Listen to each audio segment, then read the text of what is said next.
तो common paper में कम से कम 65+ यानी कि 65%, 70% क्वेश्चन हमसे बनना चाहिए। तो खास करके चूंकि अभी डीएसएसबी का फॉर्म आया है और पीजीटी का तो मैं कुछ नहीं कह सकता हूँ, सीट कम है, लेकिन टीजीटी में जिनका भी एज है उनका रिजल्ट पक्की है। 129 सीट है, बहुत बड़ी सीट होती है 129। और पिछली बार तो बच्चे का 50-60 में हो गया था। तो आप भी रिजल्ट ले सकते हो, बशर्ते कि अगर हम मेहनत करेंगे तो इसमें हमारी जो रणनीति होगी अगले, कम से कम जब तक पेपर ना हो जाए तब तक के लिए ये बैच हमने लॉन्च किया है कि पेपर के बाद जो है खत्म। तो यहाँ हम लोग देखेंगे कि जो टोटल सेक्शन इसमें जो होता है खास करके डीएसएसबी में,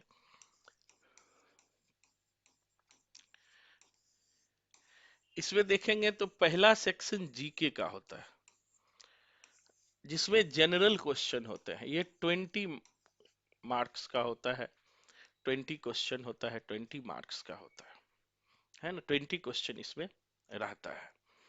अब देखो जीके में क्या है, किस तरह के सवाल पूछते हैं। उतने डेप्थ सवाल नहीं पूछते हैं, जैसे कि मैं आपको खूब ज्योग्राफी डेप्थ पढ़ाऊं, खूब इकोनॉमिक्स डेप्थ पढ़ाऊं, तो वैसी बात नहीं है ये।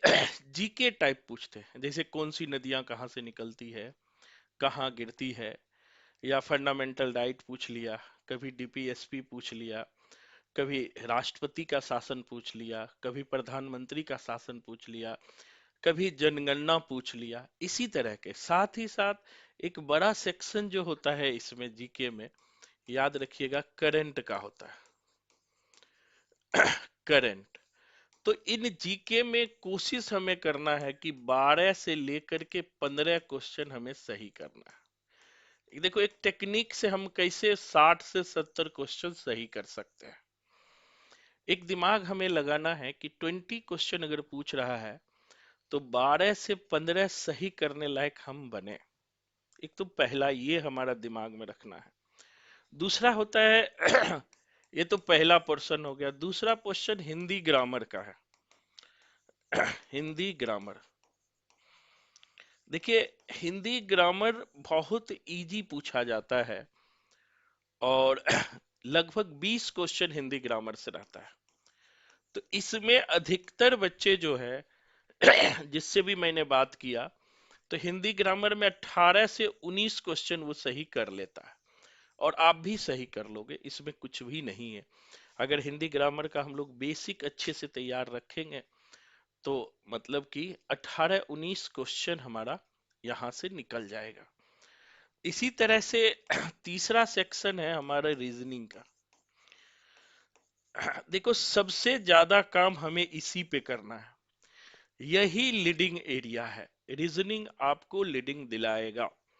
यहाँ से 20 क्वेश्चन होता है, और 20 क्वेश्चन में पास करने के लिए आपको 18-19 चाहिए ही चाहिए। अगर रीजनिंग में 18-19 नहीं करोगे तो मैथ बहुत भार हो जाएगा। और मैथ में हम देखते हैं हिंदी वाले बच्चे कितना भी मैं पढ़ा दो 10 मैथ से ज्यादा नहीं बना पाते। अच्छे अच्छे स्कॉलर 10 मैथ बना ले, वो स्टैंडर्ड है हमारे लिए। तो चलो चौथा सेक्शन जो हमारा मैथ का है, इसमें ज्यादा नहीं 20 क्वेश्चन का है, तो हम 10 बना लेंगे। ठीक है, 10 ही मान के चलते हैं कि हम 10 मैथ बनाए, और पास करने के लिए हमें बनाना पड़ेगा, नहीं तो फिर पास नहीं करेंगे। और पांचवा सेक्शन इंग्लिश का है। तो इंग्लिश का क्या है, देखिए इंग्लिश ग्रामर है, और ग्रामर एक दिन में तैयार नहीं होता है। तो जो भी बच्चे कंटिन्यू हमारे पास पढ़ोगे, तो ग्रामर के नोट्स और वीडियो, दो दो नोट्स, एक एक क्लास का वीडियो मैं डेली भेजूंगा। क्योंकि पिछली बार जो मैं टीचर से जो पढ़वाया था, बहुत बेस्ट टीचर था, बहुत अच्छे से बच्चों को पढ़ाया था, उनका फायदा भी हुआ था। तो अभी से इंग्लिश पर थोड़े थोड़े अगर काम कर सकते हो तो कीजिए, क्योंकि जरूरी है। कोशिश कीजिए 20 इंग्लिश में हमसे ज्यादा नहीं तो 10 बन जाए। अब देखो कि हमने कहा चलो जी के 10 हम बना के आए, हिंदी ग्रामर में 18, 18 बनेगा, ये पक्का है। 28 क्वेश्चन हो गया। अब रीजनिंग आपको लेके जाना होगा कम से कम 15 प्लस, तो लगभग 28 और इधर 15 भी अगर हमने किया तो लगभग 43 नंबर हुआ। 43, 10 53 और 10 63, मतलब 63 to 65। हमें ये टारगेट रखना है कि इतना हमें बना करके सही आना है, और हमारी तैयारी यही 65 से 70 के बीच के लिए होगा। अब कोई भी कॉमन पेपर में ये नहीं कह सकता है कि सर 100 में 100 हम बना के आ जाएंगे, किसी की बस की बात नहीं होती है। कॉमन पेपर हिंदी में आप 100 में 80 90 95 भी कर सकते हो, क्योंकि डीएसएसबी में जो हिंदी है आप सबका, इसमें सिर्फ हिंदी साहित्य का इतिहास पूछेगा और ग्रामर पूछेगा। उसके विद्वान तो आप खुद ही हो, 90% बच्चे दूसरी बार तीसरी बार पढ़े हो, तब उसके विद्वान बन गए हो। तो ये 5 सेक्शन है, इसी पांचों सेक्शन पर हमें काम करना है, समझ गए। और हमारी जो रणनीति होगी थोड़ा अलग होगी। हम 2 सेक्शन को एक साथ लेके चलेंगे डेली, एक जीके सेक्शन और रीजनिंग, दूसरे सेक्शन में हिंदी ग्रामर और मैथ। टफ सेक्शन के साथ इजी, जैसे कि जीके, जीके एक दिन में तैयार नहीं होता है, धीरे धीरे धीरे धीरे तैयार होता है। तो हमारी कोशिश रहेगी कि जीके धीरे धीरे तैयार करें। और रीजनिंग में चूंकि बनाना जरूरी है, रीजनिंग में अगर आप नहीं बनाएंगे, अच्छे स्कोर नहीं करेंगे, तो फिर रिजल्ट नहीं होगा, ये तो फिक्स है। चाहे वो पीजीटी का हो चाहे टीजीटी का हो, दोनों में सेम ही है, कोई अलग नहीं है जो हम अलग करके।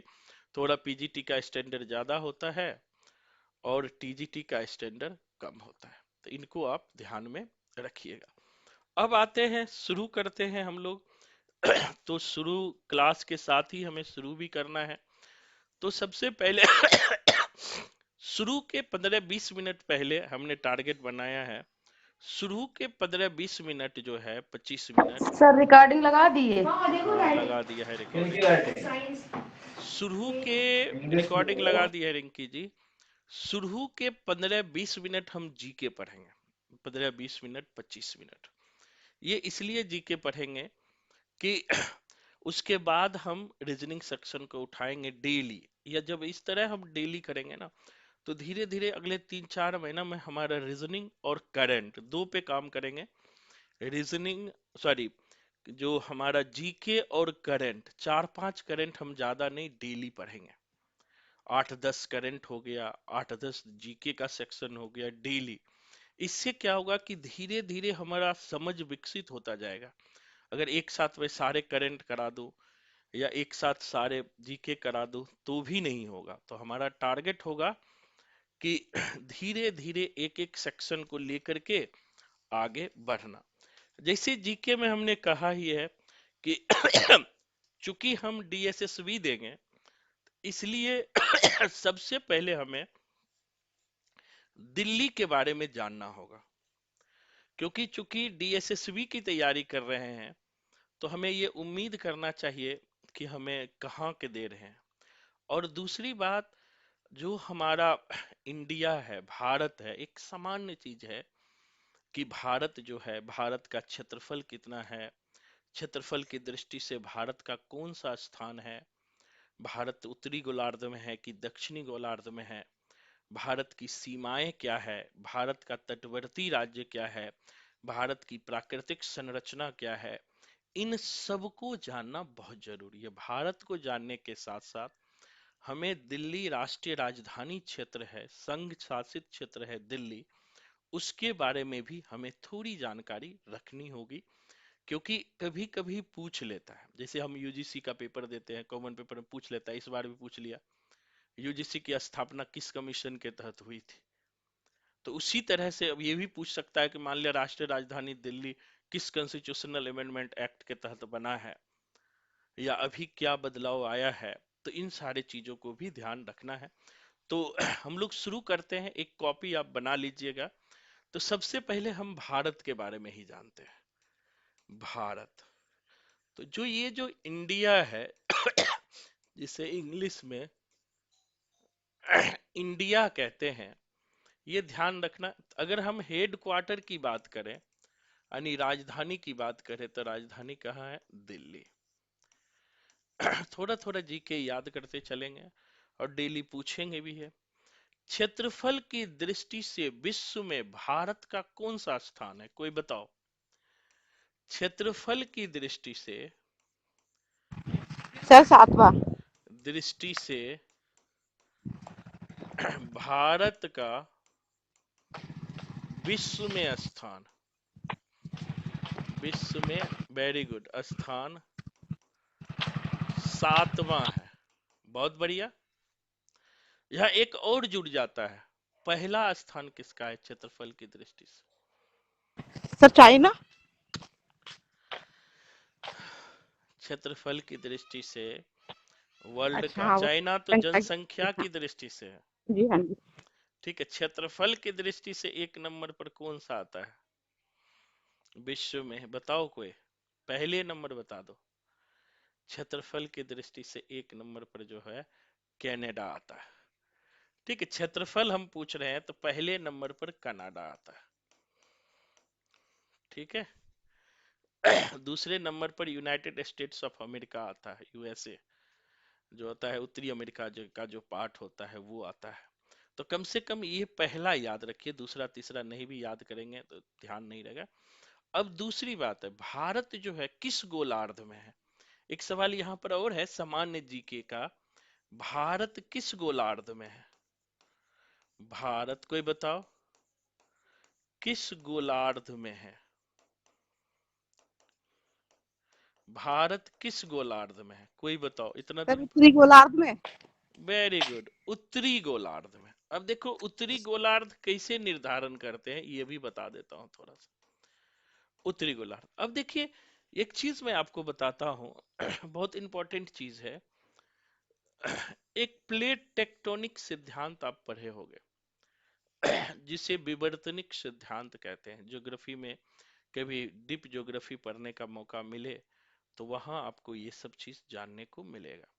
तो कहा जाता है कि हमारी पृथ्वी जो थी पहले एक गोला थी, और ये गोला दो भागों में टूट गई। जो भाग ऊपर चले गए उसे उत्तरी गोलार्ध कहे, और जो भाग नीचे चले गए उसी को हम लोग दक्षिणी गोलार्ध कहे। तो हमें याद रखना है कि भारत जो है उत्तरी गोलार्ध में है, और ये भूमध्य रेखा के उत्तर में। उत्तरी गोलार्ध में भी कहा, याद रखिएगा, भूमध्य रेखा इसी को कहते हैं, इक्वेटर को।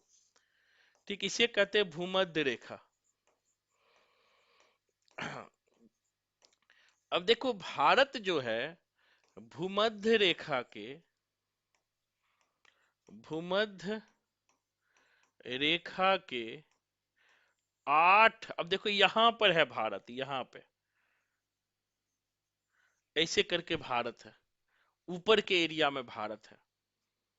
तो भारत जो भूमध्य रेखा के उत्तर में 8 डिग्री 4 इंच, उत्तर में जो है 8 डिग्री 4 इंच से, भूमध्य रेखा के उत्तर में, यहाँ है ना भूमध्य रेखा के ऊपर है ना जी, तो उत्तर में हो गया 8 डिग्री 4 इंच से लेकर के 37 डिग्री 6 इंच, 37 डिग्री 6 इंच उत्तर गोलार्ध में,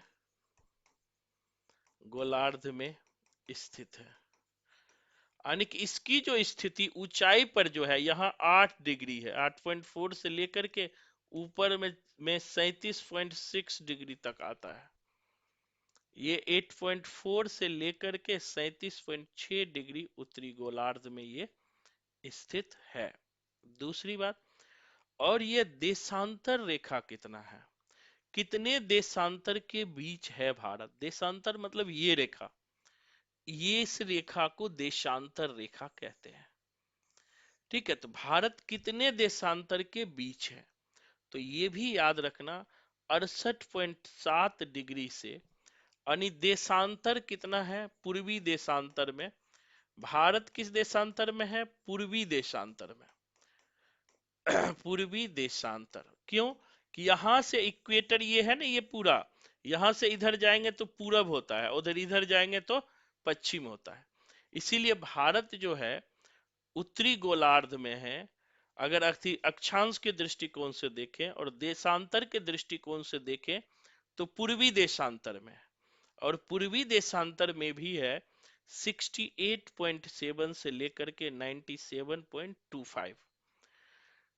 68.7 डिग्री से लेकर के 97.25 डिग्री, 25 इंच, यहाँ डिग्री होता है और इंच होता है। यानी 68 से 97 के डिग्री पूर्वी देशांतर में भारत स्थित है। एक सवाल और है, भारत के उत्तर से दक्षिण तक कितना किलोमीटर का विस्तार है? कोई बताओ। भारत जो है, भारत का उत्तर से दक्षिण, ये नॉर्थ टू साउथ, भारत का उत्तर से दक्षिण कितना किलोमीटर है? कोई बताओ। 3214 किलोमीटर। भारत का, इंडिया का नॉर्थ टू साउथ कितना है? 3214 किलोमीटर। इंडिया का जो है नॉर्थ से लेकर के साउथ जो है 3214 किलोमीटर है। और दूसरा पूर्व से लेकर पश्चिम, अब इधर ये दूरी ये हुआ ना, ये पूर्व हुआ और ये पश्चिम हुआ। पूर्व से पश्चिम है 2933 किलोमीटर। पूर्व से पश्चिम जो है 2933 किलोमीटर है। तो ये सब चीजों को हमें बेसिक इंफॉर्मेशन इंडिया के बारे में है जो जीके में हमें पूछा जाता है। तो दो तीन पॉइंट याद रखना, एक तो क्षेत्रफल की दृष्टि से सातवां है, किस गोलार्ध में? उत्तरी गोलार्ध में है। भूमध्य रेखा के उत्तर में 8 से लेकर के 37 डिग्री है, देशांतर में 68 से 97 है। नॉर्थ टू साउथ 32 34, 32 14, और ईस्ट टू वेस्ट 29 और 33 है। तो ये बेसिक इंफॉर्मेशन इंडिया के बारे में है, इन्हें हमें ध्यान में रखना है। दूसरी बात आती है कि जो भारत की जो भूमि सीमा है, लैंड एरिया है, वो कितना है? भारत का जो है भूमि सीमा, भारत का भूमि सीमा, भारत का जो भूमि सीमा है वो कितना है? ये ध्यान में रखिएगा। ये 15,200, भारत का भूमि सीमा जो है 15,200 किलोमीटर है। कितना है? 15,200 किलोमीटर। भारत का भूमि सीमा 15,200 किलोमीटर है। और समुद्री तट कितना किलोमीटर है? समुद्री तट, भारत का जो है समुद्री तट है वो याद रखना 7,516, 7,516 वर्ग किलोमीटर। ये बेसिक इंफॉर्मेशन है, आप लोग लिखिएगा जरूर, नहीं लिखोगे तो कोई फायदा नहीं होगा पढ़ने का। भारत का भूमि सीमा जो है 15,200 है, समुद्री सीमा 7,516 है। और साथ ही साथ जो है सीमावर्ती देश, कभी कभी पूछ लेता है कि भारत के सीमावर्ती देश कौन कौन है, कौन कौन नहीं है। तो सीमावर्ती देश में नॉर्थ वेस्ट में पाकिस्तान हो गया, अफगानिस्तान हो गया, उत्तर में चीन, नेपाल, भूटान हो गया, पूर्व में म्यांमार और बांग्लादेश हो गया, और दक्षिण में मन्नार की खाड़ी और पाक जलडमरू मध्य हो गया। उसको इस तरह भी आप समझ सकते हो, नहीं समझ आ रहा तो मैं मैप के थ्रू ही आपको बता देता हूँ। जब जुगाड़ है तो अच्छे से पढ़ो।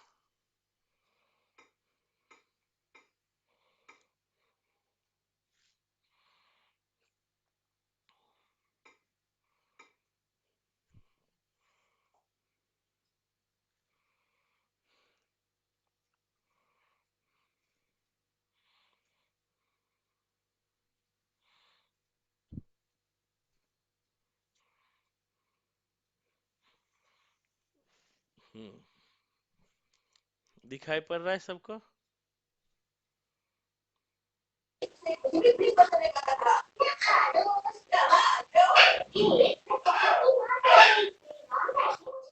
लड़ाई नहीं करते? दिखाई पड़ रहा है सबको? जी सर। Very good. सर थोड़ा सा ब्लर आ रहा है। अब नहीं, थोड़ा साफ अब आ रहा है, ठीक। हाँ, अब सर ठीक अभी है। थोड़ा आ सा। जाएगा, ठीक हो जाएगा, थोड़ा देखिए आ जाएगा।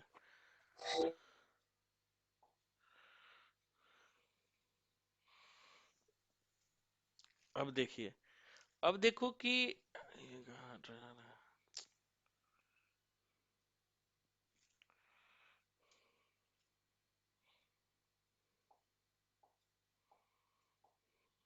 हट क्यों नहीं रहा है?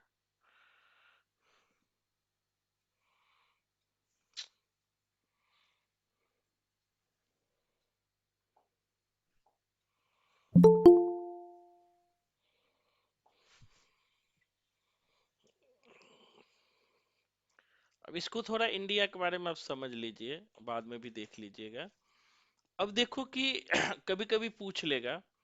तो ये है भारत, जैसे कि अब मैं देख रहा हूँ, ये जो है ना, देख रहे हो, ये भारत है। सबको दिखाई पड़ रहा है? ये गुजरात है। ये पूरा एरिया भारत का है। ठीक है, जीके के पॉइंट ऑफ व्यू से देख लीजिए। ऐसे करके, ऐसे करके, ऐसे करके, ऐसे करके, ये भारत का है। अब देखो, भारत के उत्तर और पश्चिम में लिख लेना, भारत के जो है नॉर्थ और वेस्ट में पाकिस्तान, और यहां पर जो है ना थोड़ा सा अफगानिस्तान सटा हुआ है। यद्यपि अफगानिस्तान पीओके से सटा हुआ है, लेकिन हम पीओके को भी अपना मानते हैं। इसीलिए भारत के उत्तर है ना, ये एरिया उत्तर और पश्चिम में क्या है? पाकिस्तान और अफगानिस्तान है। भारत के उत्तर और पश्चिम में क्या है? पाकिस्तान और अफगानिस्तान है। अब देखो, भारत के उत्तर में क्या है? यहाँ चाइना है, चीन है। भारत के उत्तर में क्या है? तो ये पूरा एरिया में चीन है। भारत के उत्तर में क्या है? लिख लेना, चीन है, नेपाल है, और भूटान है। उत्तर पूर्व में के एरिया में भूटान पड़ जाता है। तो लिख लेना, उत्तर में जो है चीन है, नेपाल है, और भूटान है। चीन, नेपाल और भूटान। उत्तर में क्या है? लिख भी लेना, चीन है, नेपाल है, और मैप पे दिख रहा है भूटान है। और पूरब में क्या है? देखो, पूरब में म्यांमार है।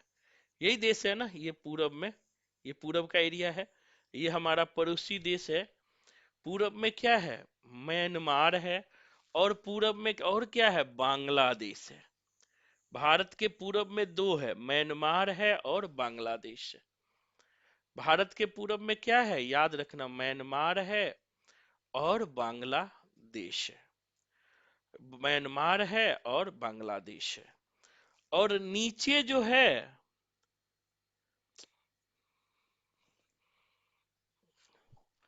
अब देखो नीचे जो है श्रीलंका है।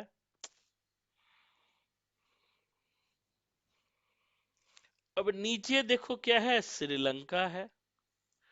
अब देखो एक चीज और याद रखना, भारत के पश्चिम में अरब सागर है। इसे अरब सागर बोलते हैं। ये जो ग्रीन ग्रीन है ना, ये सागर है। भारत के पश्चिमी एरिया को अरब सागर बोलते हैं, याद रखना। और जो पूरब का एरिया है, इसे बंगाल की खाड़ी बोलते हैं। इसे क्या बोलते हैं? बंगाल की खाड़ी। और याद रखना कि बंगाल की खाड़ी में ही अंडमान निकोबार द्वीप है। बंगाल की खाड़ी में ही, लिख भी लेना, बंगाल की खाड़ी में ही अंडमान और निकोबार द्वीप भी है। बंगाल की खाड़ी में ही अंडमान निकोबार द्वीप भी है। और वही अरब सागर में कौन है? लक्षद्वीप है। अरब सागर में क्या है? लक्षद्वीप है। लक्षद्वीप किससे बना है? मूंगों का चट्टान है। मूंगा।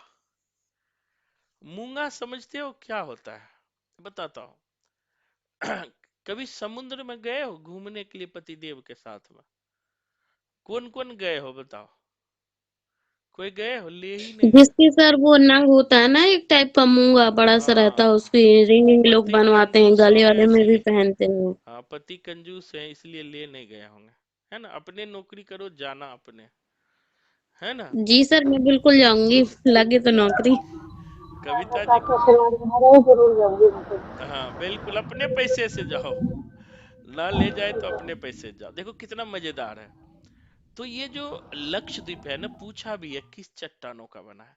जैसे समुद्र में ना मोती पाया जाता है, उसी तरह शंख पाया जाता है, उसी तरह से मूंगा मूंगा पाया जाता है। शंख की तरह ही मूंगा होता है ऐसे करके। ठीक है, अब क्या होता है, मूंगा की एक प्रजाति होती है। ठीक है, जीव है बेसिकली। जैसे मूंगा मिर्च नहीं है, जीव है।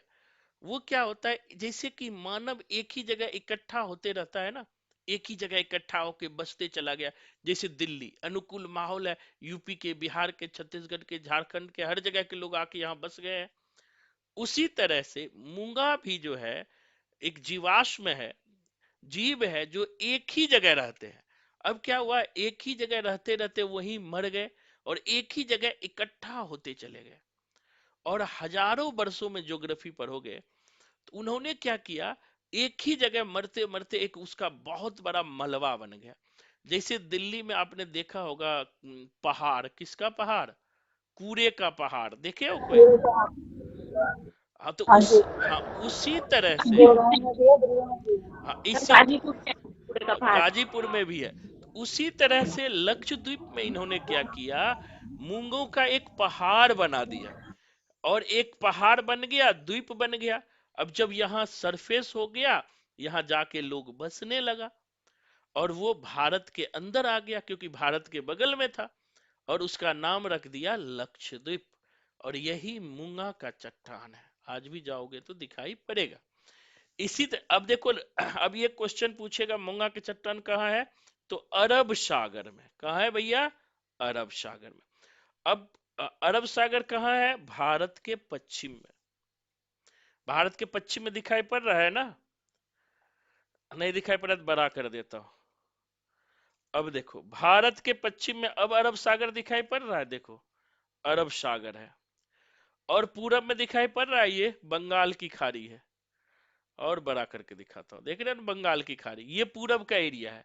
यही उड़ीसा है, विशाखापत्तनम है, काकीनाडा है, चेन्नई है। तो यहीं पर देखो, देखो अंडमान निकोबार है ना, अंडमान निकोबार आइलैंड। यही जो है भारत के पूरब में अंडमान निकोबार द्वीप है। तो ये बेसिक चीजें हमें ध्यान में रखना है, तभी जो है हमसे सवाल आसानी से बनेगा। याद रहेगा ये बातें सारे जो अभी हमने कहा। अब देखो कि इसमें और कुछ याद रखना कि भारत, सर जो दमनदीप है सर, वो भी ये अरब सागर है, उत्तरी की तरफ हाँ पड़ेगा ना? दमन और द्वीप इधर ही है। गोवा, दमन और द्वीप। देखो ना, भी होगा कहीं पे, इसका भी आएगा मैप में। दूसरा मैप अभी मैं आपको दिखाता हूँ। सर ये भी अरब सागर में ही आएगा ना? हाँ अरब सागर में ही है, अरब सागर में ही है। ठीक एक है सर। सेकंड वेट करना। हेलो, प्रणाम किरण, जल्दी बोलो, अभी क्लास ले रहा हूँ। मैं क्लास के बाद, हाँ बोलिए। हाँ तो फोन पे कर दीजिए, कोई दिक्कत नहीं है, मेरे नंबर पे। हाँ हाँ, फोन पे करके स्क्रीनशॉट भेज दीजिए। हाँ कोई दिक्कत नहीं, कर दीजिए, फिर अगले महीने कर दीजिएगा। ठीक, ओके, करके स्क्रीनशॉट भेज दीजिए। समझ आया? मजा आ रहा है पढ़ने में? बेसिक चीजें हाँ हमें, सर, बहुत अच्छी क्लास है। हाँ मजा लेना है। देखो पढ़ाई को, ये माइक कट गया।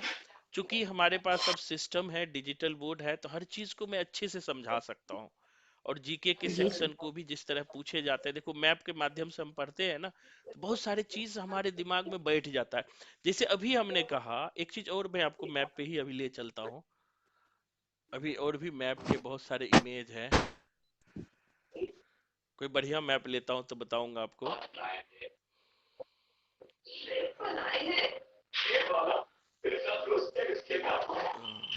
अब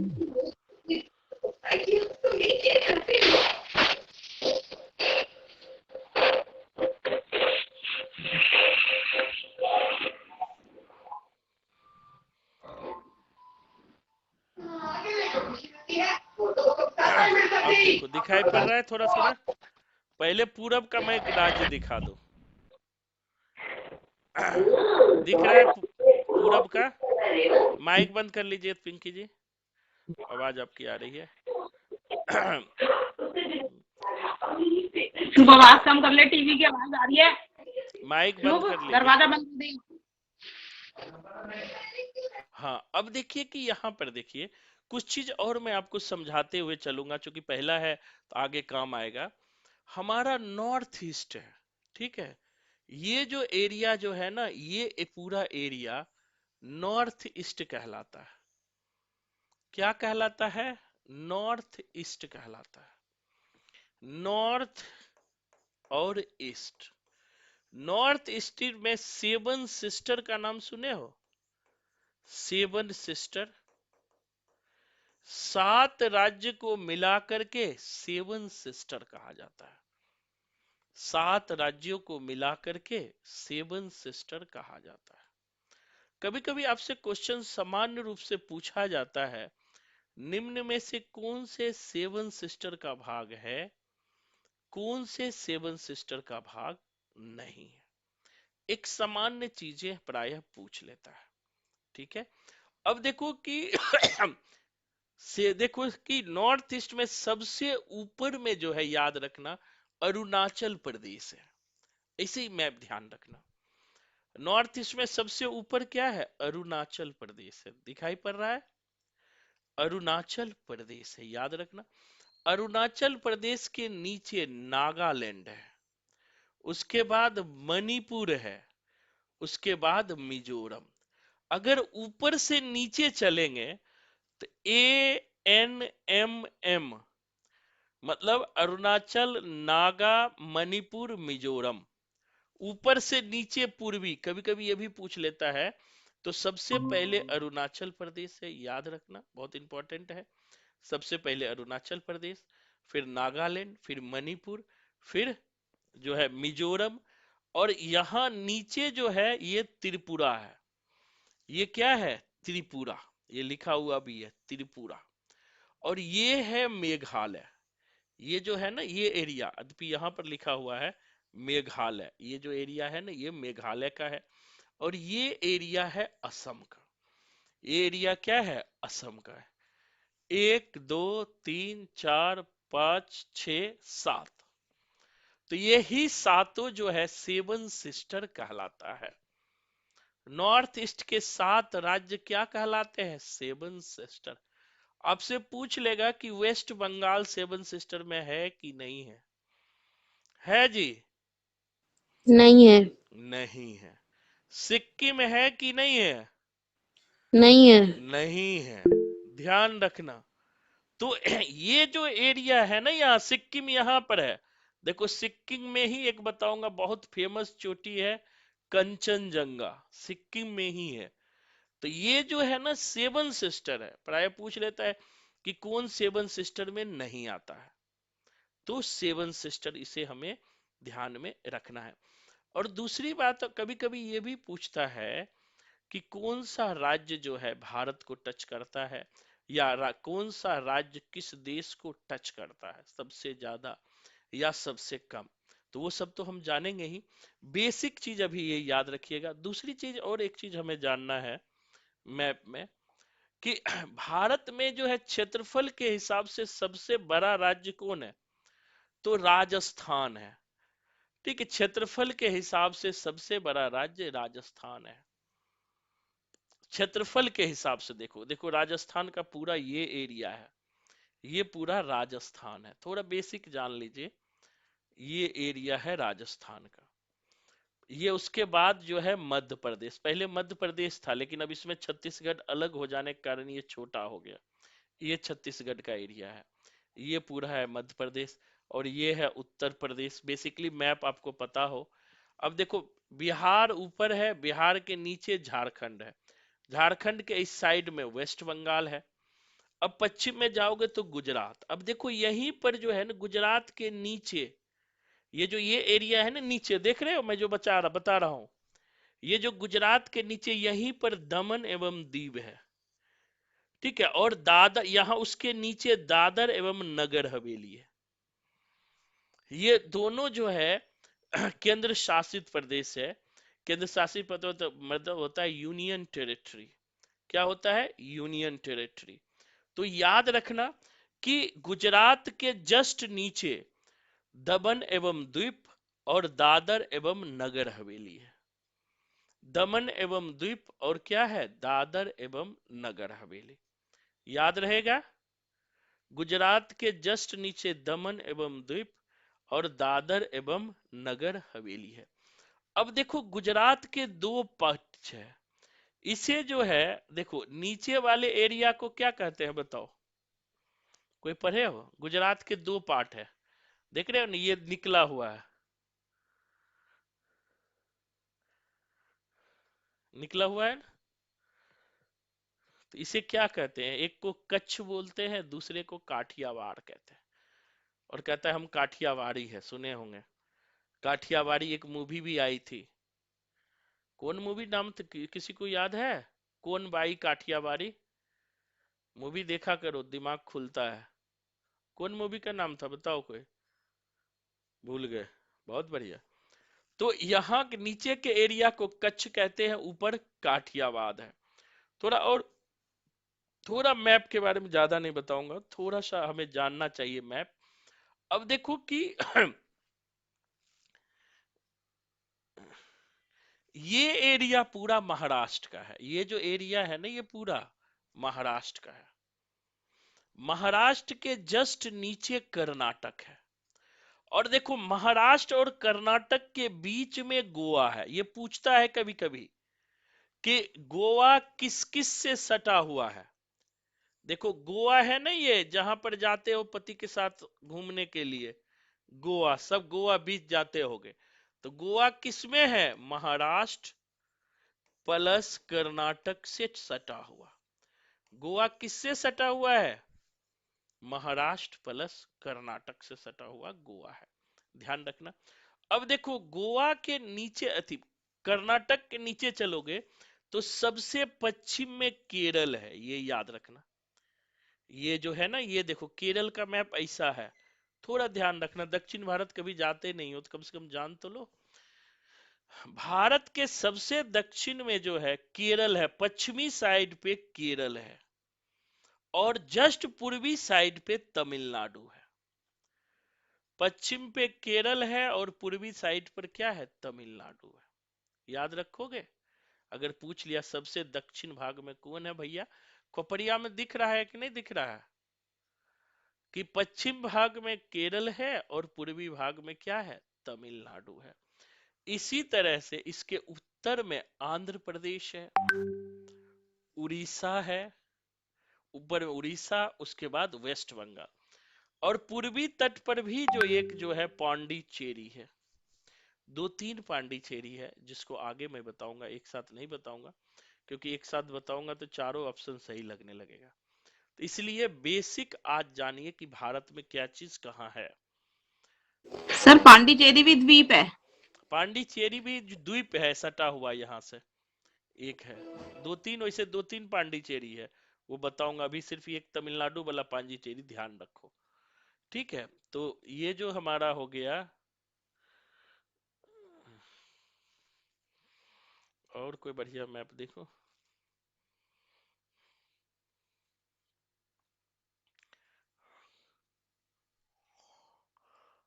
अब कुछ थोड़ा मैं नदी के बारे में भी चर्चा कर लूं, ठीक है।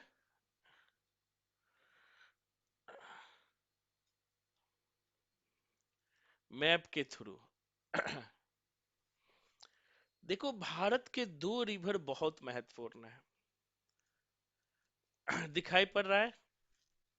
एक एक चीज समझिएगा। तो पहला देखो तिब्बत, ये तिब्बत है ना, तिब्बत, यही तिब्बत पे यहां पर जो है मानसरोवर लेक है, मानसरोवर झील, याद रखना, सामान्य जीके है, मैं ज्यादा टफ नहीं बता रहा हूं आपको। मानसरोवर झील, मानसरोवर झील से एक नदी निकलती है और पूर्व की ओर बहने लगती है, और ये पूर्व की ओर जो बहती है उसे ब्रह्मपुत्रा नदी कहते हैं।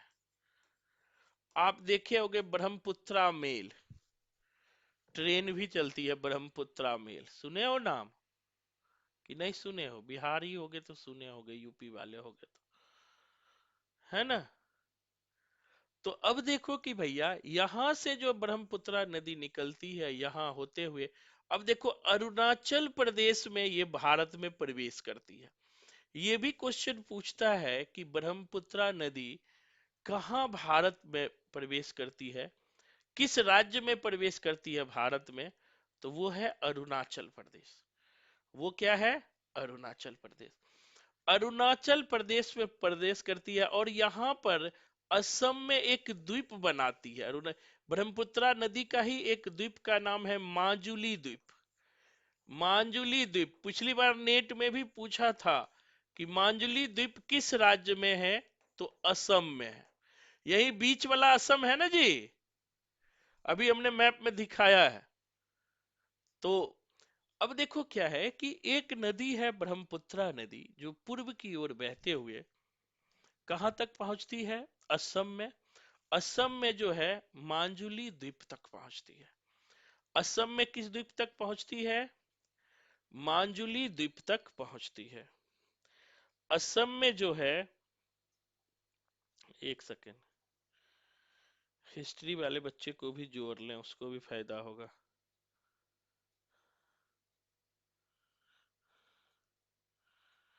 ठीक है, एक सेकेंड बस, ये हिस्ट्री में भी काम आएगा।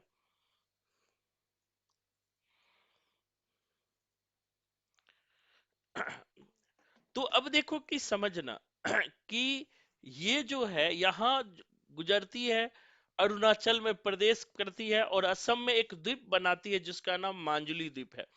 असम से बहते हुए ये जो है बांग्लादेश में, जो है बांग्लादेश के करीब, ये बांग्लादेश है, यहाँ पर बंगाल की खाड़ी में जो है गंगा से मिल जाती है और आगे चल के ढाका के पास जो है यहाँ माउथ ऑफ गंगा है, गंगा के नाम से, पद्मा के नाम से ये नीचे मिल जाती है। तभी ज्यादा नहीं, सिर्फ याद रखना ब्रह्मपुत्रा नदी जो पूर्व की ओर चलती है, अरुणाचल प्रदेश में घुसती है और असम में मांजली द्वीप बनाते हुए बंगाल की खाड़ी में गिर जाती है। इतना तो समझ आया कि ये भी नहीं समझ आया? बताओ।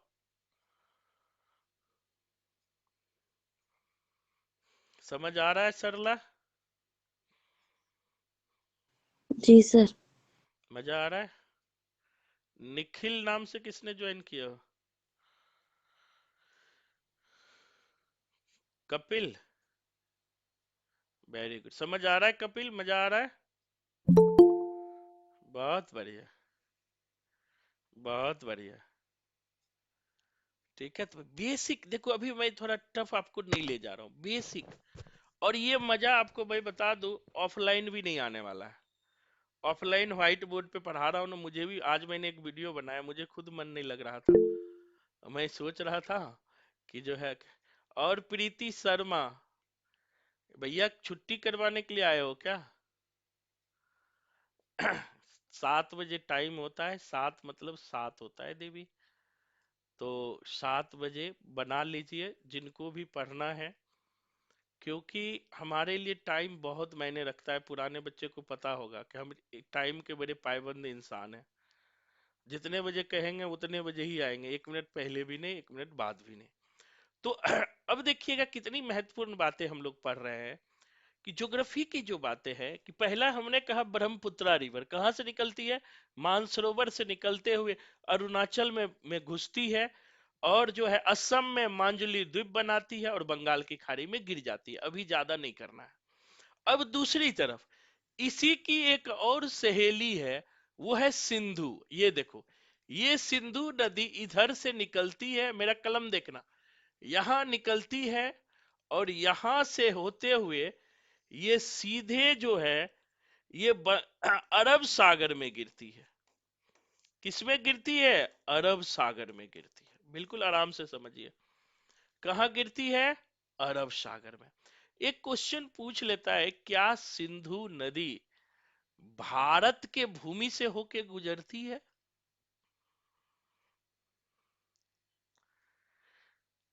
सिंधु विवाद सुने होंगे, है ना? सुने हो कि नहीं सुने हो? कभी बताऊंगा। और सिंधु की ही 5 सहायक नदी है। अब देखो, ये सिंधु भी मानसरोवर से निकलती है और ऐसे बहते हुए पाकिस्तान में प्रवेश करती है, अरब सागर में गिर जाती है। याद रखना, सिंधु की 5 सहायक नदी है।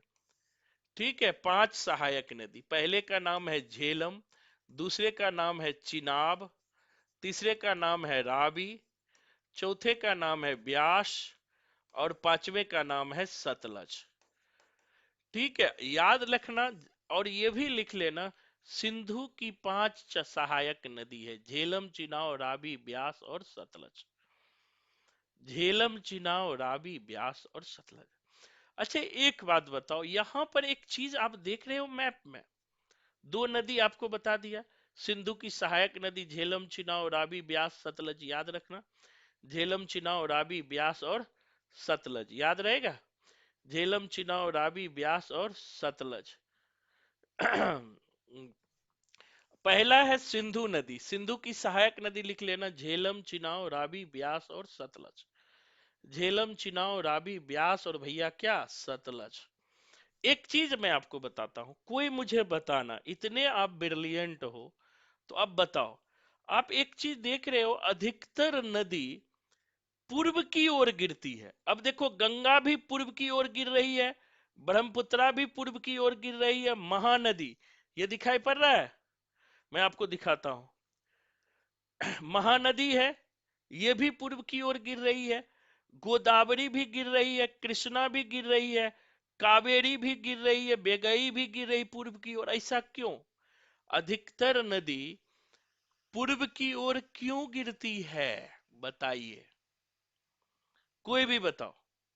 जीके का क्वेश्चन है, कॉमन सेंस लगाओ, बहुत पढ़े हो, यूट्यूब पर तो छान मारे होगे, डेली वीडियो देखते होगे, मुझे पता है, लेकिन याद कुछ भी नहीं रखते हो, ये सर दिक्कत है। ढलान की वजह से। है क्या? सर इनका जो ढलान होता है हाँ, इधर की तरफ है, शायद एक नदी ऐसी है जो इधर अपोजिट साइड में गिरती है, शायद नर्मदा। मतलब अब मैं भूल चुकी हूँ बहुत सारी चीजें। हाँ। इनका जो ऐसा छाव क्यों है। है, कोई बताओ, और भी कारण है, बताओ। कोई बताओ। यूट्यूब के कीड़ा बहुत हो, लेकिन बताओ, यूट्यूब के कीड़ा बनने का पता है, फायदा भी है और एक बहुत बड़ा नुकसान भी है। ठीक है, नुकसान ये है कि हम किसी एक चीज पर निर्भर नहीं रहते, हम 50 वीडियो देख रहे होते हैं, कभी यहाँ देख लिए, कभी वहां देख लिए, कभी वहां। ये नुकसानदेह है। कोई एक चीज पे रहोगे ना तो बहुत फायदा उठा ले जाओगे, एक चीज पर बसे। तो देखो, अधिकतर नदियां, याद रखना, पूछे क्वेश्चन तो एकदम दिमाग में अपना कोडिंग सिस्टम बैठा लो।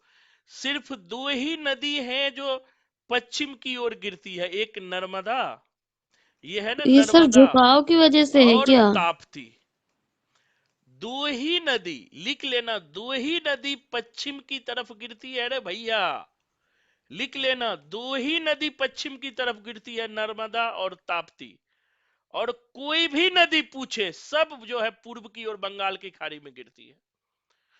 2 ही नदी, नर्मदा और ताप्ती, वे अरब सागर में गिरती है, वे ऑफ मुंबई वे में गिरती है, नर्मदा और ताप्ती। और आंख बंद करके इन दोनों के सिवा अगर कोई भी पूछे तो मार के आ जाओ, बे ऑफ बंगाल सही होगा। ऐसा क्यों है? इसलिए है, बहुत अच्छा पिंकी जी ने बताया, ढलान ऐसे है, ढलान है। कोई भी नदी देखो, एक बात बताओ, कभी कभी सोचे होगे, कभी ये नहीं सोचते हो कि भैया, जो ये पानी जो है, जैसे गोदावरी है, ये गोदावरी को दक्षिण का गंगा कहा जाता है, पता है? पूछता है, दक्षिण के गंगा किसे कहते हैं? गोदावरी को। ये गोदावरी नदी है, कभी सोचे हो कि ये बंगाल की खाड़ी में क्यों गिरती है? जब बंगाल की खाड़ी में गिरती है तो फिर पानी अंदर क्यों नहीं घुसता है? कोई बताओ, क्यों नहीं घुसता है? या महानदी है वो भी गिरती है, कृष्णा है वो भी गिरती है, तो फिर अंदर का पानी, बाहर का पानी अंदर क्यों नहीं आता है? बताओ, कॉमन सेंस लगाओ, निखिल बताओ, कपिल क्यों नहीं गिरती है? सर क्योंकि वो वापस कैसे जाएगी, ढलान तो इस तरफ है ना। हाँ बहुत बढ़िया। अब देखो क्या है ना बेटा, यहाँ पे जो है ये जो एरिया देख रहे हो ना, ये सारी पहाड़ी एरिया है। और पहाड़ी एरिया कैसा है, मैं टेक्निक बताता हूँ, आगे बताऊंगा कभी मौका मिले। जी के ज्यादा बताऊंगा तो कहोगे लेफ्ट करके भाग जाओगे, डी पे जा रहे हैं, बेसिक बता रहा हूँ। दक्षिण भारत पहाड़ों से भरा है।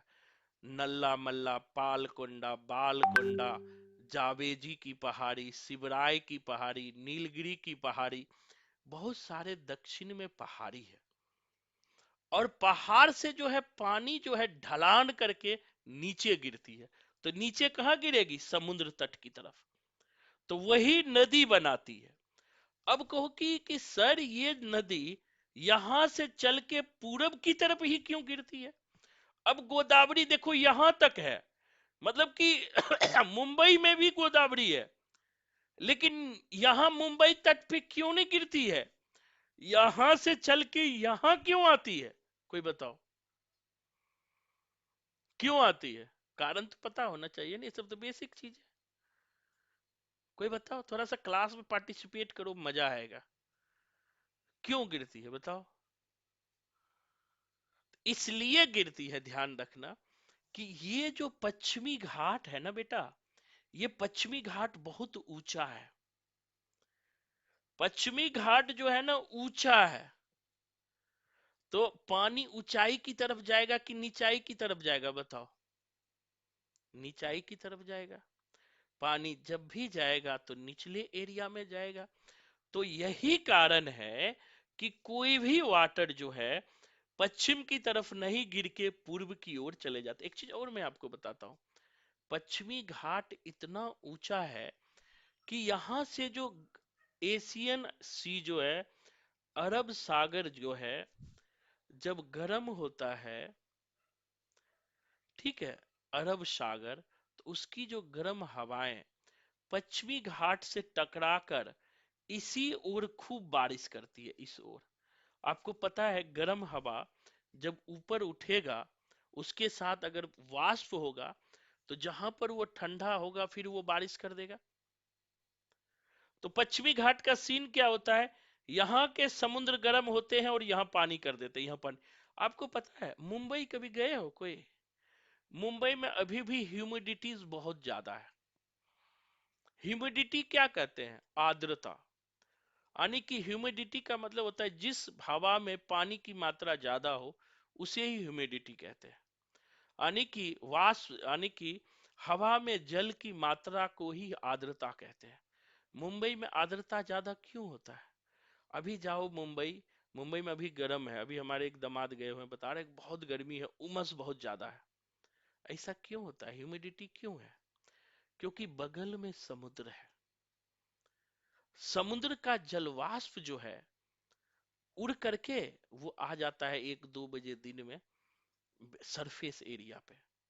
वो सरफेस एरिया पे क्या करता है, वो ह्यूमिडिटी को बढ़ा देता है। और जब ह्यूमिडिटी को बढ़ाता है तो इनके लिए एक खतरनाक स्थिति बन जाती है। तो इसी कारण से ध्यान रखिए, आगे मैं बताऊंगा। एक होता है स्थलीय समीर और एक होता है समुद्री समीर। अब स्थलीय समीर क्या होता है, समुद्री समीर क्या होता है, ये भी मैं आपको सिखाऊंगा। और शानदार, आपको मजा आने वाला है ना। तो स्थलीय समीर और समुद्री समीर को भी हम लोग सीखने वाले हैं, ठीक है। तो ये बिल्कुल समझ गए सब? कोई दिक्कत है? थोड़ा आगे बढ़ूं, बढ़ जाऊं? चलिए, जी सर। अब आगे बढ़ के भैया हम लोग थोड़ा सा जो है और बता दूं आपको मैप में। अब देखो कि मैप में तो 2 नदी हमने बताया था, अब और नदी जान लीजिए। 2 और महत्वपूर्ण नदी है जो हिमालय से निकलती है। एक है गंगा और दूसरा है यमुना। ठीक है, 2 नदी जो है ऊपर हिमालय से निकलती है, गंगा और यमुना। अब देखो, गंगा की सहायक नदी है यमुना, क्योंकि यमुना भी गंगा में मिल जाती है। कहाँ मिलती है आपको पता है? इलाहाबाद में। इलाहाबाद में गंगा यमुना और सरस्वती का संगम कहा जाता है। सरस्वती लुप्त हो गई है। सरस्वती क्या हो गई है? लुप्त हो गई है। तो यहाँ पर तीनों नदी मिलकर के आगे बढ़ते हुए यहाँ पर जाकर के बंगाल की खाड़ी में यहाँ पर जो है वो मिलती है ब्रह्मपुत्रा से और मिल जाती है। पूर्व की ओर बहने वाली नदियों में महानदी है, याद रखना। सबसे ऊपर जो है, जो महानदी है, उसके बाद गोदावरी है, उसके बाद कृष्णा है, और उसके बाद कावेरी है। ठीक है, तो ये याद रखिएगा, बहुत इंपॉर्टेंट एरिया है। क्लियर है? अब देखो, अब कुछ चीज और हम लोग देख लेंगे, क्योंकि ये आज थोड़ा पहला क्लास था, इसीलिए थोड़ा मुझे ज्यादा समझाना पड़ा। क्योंकि मैप को समझोगे तो बहुत सारी चीजें आसानी से हम लोग समझ जाएंगे, और भी मैं मैप में लूंगा। और एक चीज और याद रखना, एक होता है ट्रॉपिक ऑफ कैंसर, ये भी क्वेश्चन खूब पूछता है। ये देखो, ये दिखाई पड़ रहा है, कहता है कि भारत के बीचों बीच बीच कौन सी रेखा गुजरती है। कभी कभी क्वेश्चन पूछा जाता है।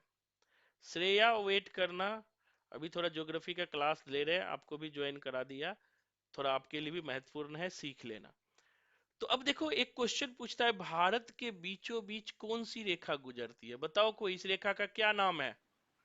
कर्क रेखा। कर्क रेखा। कर्क रेखा, इसे कहते हैं tropic of cancer. English medium वाले, ट्रॉपिक ऑफ कैंसर एकदम आराम से समझो। कर्क रेखा ये भारत के बीच पूछ लेता है कि कौन सी रेखा भारत के बीचों बीच गुजरती है। ये तो बना दिया। अब पूछेगा कर्क रेखा भारत के किस राज्य से नहीं गुजरती है, तो जान लो किस राज्य से गुजरती है। तो हम मैप पे ही देख लेंगे। तो पहला देखो, गुजरात से गुजरती है, ये तो गुजरात है ही, गुजरात से गुजरती होगी। उसके बाद मध्य प्रदेश से गुजरती होगी, भोपाल है। उसके बाद मध्य प्रदेश के बाद झारखंड से गुजरती होगी, झारखंड से गुजरती होगी, रांची से गुजरती है। उसके बाद त्रिपुरा से गुजरती होगी, ये त्रिपुरा है। और उसके बाद आइजोल से गुजरती होगी। तो ये सबसे जो है आपको कर्क रेखा गुजरती है, जो आगे मैं आपको बताऊंगा ही कर्क रेखा कहां कहां से सर गुजरती है। त्रिपुरा से पहले कौन सा स्टेट है? त्रिपुरा से पहले जो है ये एरिया हो जाएगा वेस्ट बंगाल। वेस्ट अच्छा, बंगाल भी ठीक है। यहाँ यहाँ वेस्ट बंगाल है। वेस्ट बंगाल के बाद झारखंड, झारखंड के बाद मध्य प्रदेश, मध्य प्रदेश के बाद गुजरात। वैसे मैं एक्यूरेट देख लूंगा ट्रॉपिक ऑफ कैंसर कहाँ कहाँ से गुजरती है।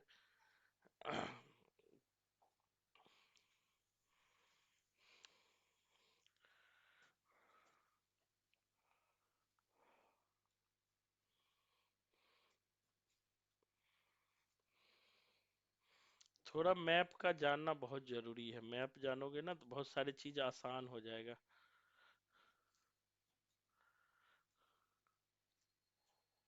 और कोई खास मैप नहीं है। ये देखो। हम्म,